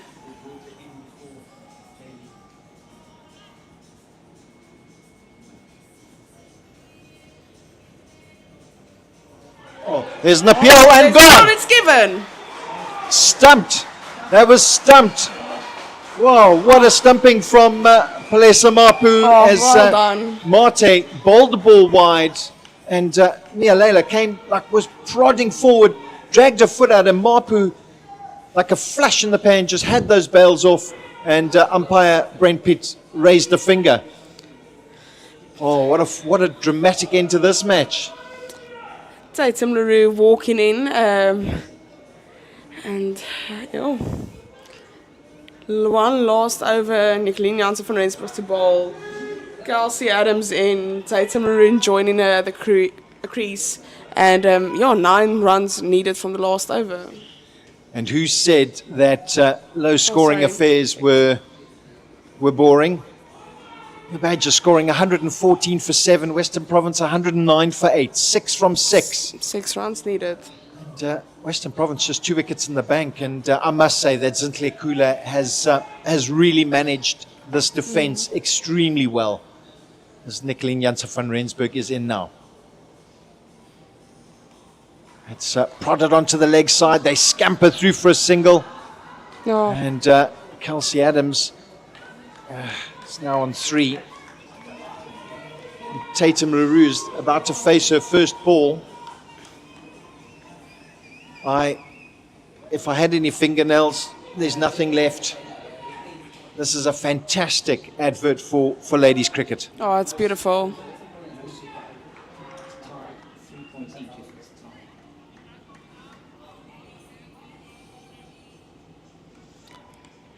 And this match is really incredible, as Nicoline just moves her fielders around to ensure that she gets the best out of them. Oh, that's driven, and there's no run. 5 from 4. And the sparse crowd that is in the stadium watching this is very lively, voicing their opinions. This is a fantastic advert for women's cricket. This really is a stunning game. LaRue, one of the very few left-handed batters in women's cricket, facing up to Nicoline Jansen van Rensburg. Edged, and that's past the field. That's going to go for 4. It does. Fortunate runs, but 4 nonetheless. And the scores are now tied. Western Province 114 for 8. The only thing that the Badgers can now get out of this game is to either take 2 wickets or bowl 3 dot balls and force a tie for 3 log points each. So there's no super over in the Hollywoodbets Pro20 tournament. So Western Province cannot lose this game.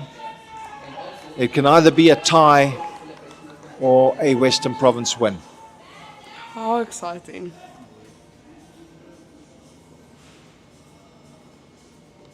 Oh, and here's a quick single.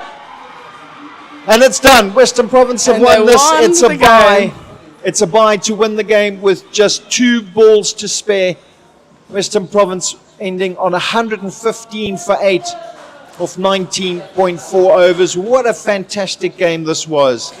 I must say well done to the Western Province women, but I also want to say to the Golden Root Badgers, my heart goes out to them. That was an incredible fight, and they really gave it their all, and they really brought the intensity, and I do feel for them, and I do think that was a valiant effort. So well done to them, but also, as I said, congratulations to the ladies of the Western Province. That is then 6 out of 6 wins in this competition, and they stay on top of the log.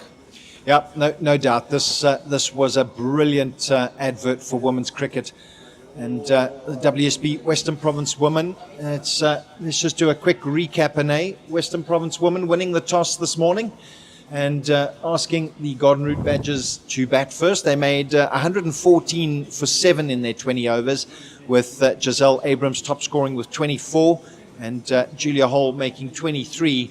The only other contributions down the order was Nicoline Janssen van Rensburg with 17 from 15 balls, and Annika Swart with an unbeaten runner ball 15, with Kayakaze Mate making 12 as well. For the Western Province bowlers, it was a good performance from Nasipo Vezi, scoring taking 2 for 17 in 4, with Gemma Buerta also taking 2 for 21, and Tatum Leroux, who got those valuable 4 runs in the chase, taking 1 for 17.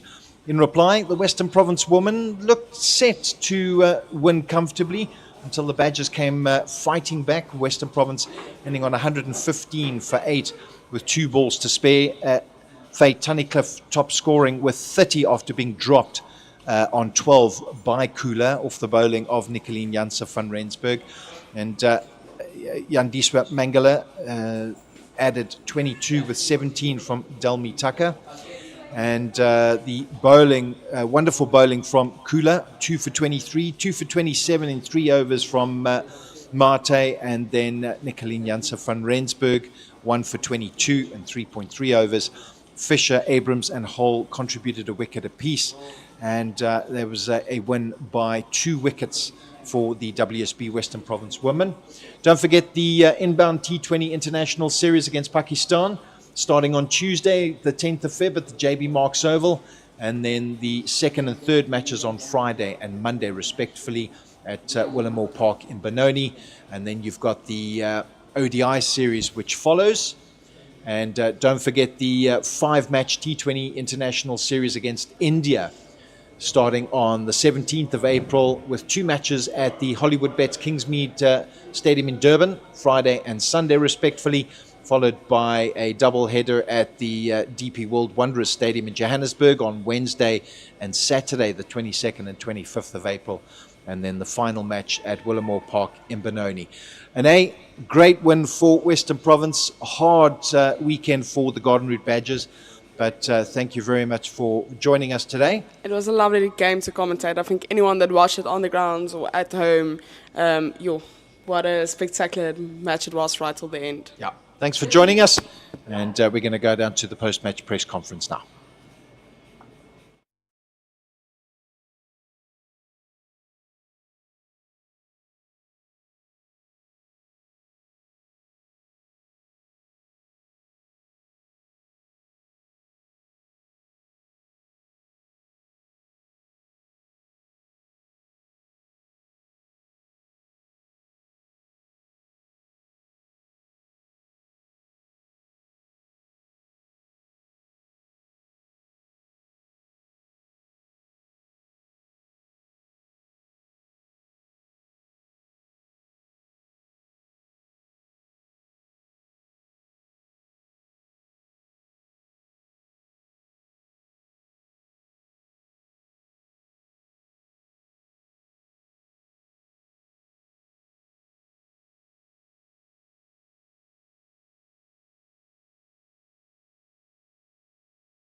Welcome to the post-match presentation here after this thrilling Hollywoodbets Pro20 match at World Sports Betting Newlands, and we're going to start off with the player of the match, and for her analysis of 4 overs, 2 for 17, the player of the match is Nosipho Vezi.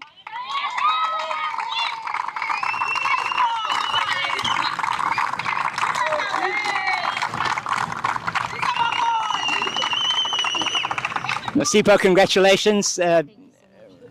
Just got over the line there today.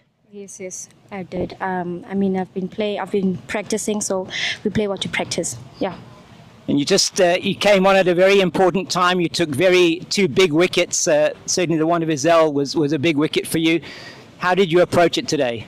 I stayed calm and I know what I needed to do. So my main focus was to get more dot balls as much as possible, because the T20 is all about restricting them, because ladies cricket has grown a lot. So it's just the execution that I'm grateful that I pulled up. Well done today, Nosipho, and congratulations on your Player of the Match award. Thank you so much. Thank you very much. Thank you, Nosipho. And now we're going to have a word with the losing captain, Zintle Kula. Yeah. Zintle, well played there. What an exciting game. You just failed to get over the line. Honestly, I have no words, but then the girls really fought because we fell short just a bit, where I think we ran a bit short in the beginning, but then we fought, we really fought today. I don't have any words. I thought we had it. Yeah, it was so close at the end there. You took wickets at regular intervals, as you said. Not a big chase necessarily, but you really stuck to your guns there as a bowling unit. Yes, I'm very proud of the bowlers. We stuck to our plans. We fought very hard. We went with attacking fields, and we backed our skills. It was really, really unfortunate today, but it's just one of those days. Yeah, it was after yesterday you came back incredibly strongly today, and again with the bat, it wasn't an easy wicket batting first, was it? No, it wasn't, but then I must commend the batters. They batted really well, better than yesterday. I think we had a better day today than we did yesterday, so I'm proud of the ladies. Well, all the best then for the rest of the season. It's been lovely hosting you here, as always, at the World Sports Betting Newlands. We wish you the best for your team for the rest of the season. Thank you very much. Thank you so much, sir. Thank you. That's Zintle Kula, the captain of the 6-gun grilled Garden Route Badgers. I'd like to call on the winning captain, Leah Jones, just to say a few words here to us.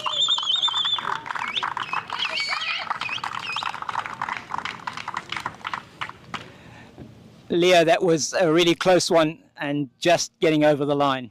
Yeah, it was obviously a bit too close for comfort. I think chasing 114 never should have gotten that close. Had the game and just lost it again. So I think we obviously just got to be better in that department when it comes to batting, especially. Just in terms of the opening partnership, got a good opening partnership, 40 there, and then it just, when the spinners came on, pace taken off the ball, it seemed like it was very difficult to score. Yeah, it looked like it. I think we knew coming in, every one of us knew that it was going to be slow. So I think we had to have a game plan in mind and know what we're going to do. And I don't think we kind of got that. I think a couple of shots here and there, but no one really stepped up today. And it's a bit disappointing to see, but it happens. It's cricket, and as long as we got the win. And just from a bowling point of view, I've spoken to Nosipho now. She was brilliant for you in the middle overs and managed to just restrict that scoring to make it more difficult for the Badgers to get to perhaps 130. Yeah, it's obviously this is really a key for us. But I think the bowlers again did well to restrict them to 114. So I say it should have been an easy target to chase. But again, kudos to the bowlers. Had an excellent weekend in general. I think could have been a bit less if our fielding was a bit better today. But we'll take it. Now it's 6 games out of 6 for you, still top of the log in the Hollywoodbets Pro20. 4 matches to go, 2 home and 2 away. And confident going into those next 4 weekends? I wouldn't say too confident, but obviously we'd like to keep winning. That's going to be the goal. And just obviously play much better cricket than we played today. All the best for your trip next week up to the Titans. Hope that goes well for you and for the rest of the season. We'll see you here in a couple of weekends' time. Thank you so much. Thank you very much to Leah Jones, to Zintle Kula, and to say thank you to the 6-gun grill Garden Route Badgers for their fantastic performances here over the weekend, and in particular today, and to the winning team, World Sports Betting Western Province. And from myself, James King, and the commentary team, Brendan Atwell and Anne Havenka, So goodbye from us here at World Sports Betting Newlands.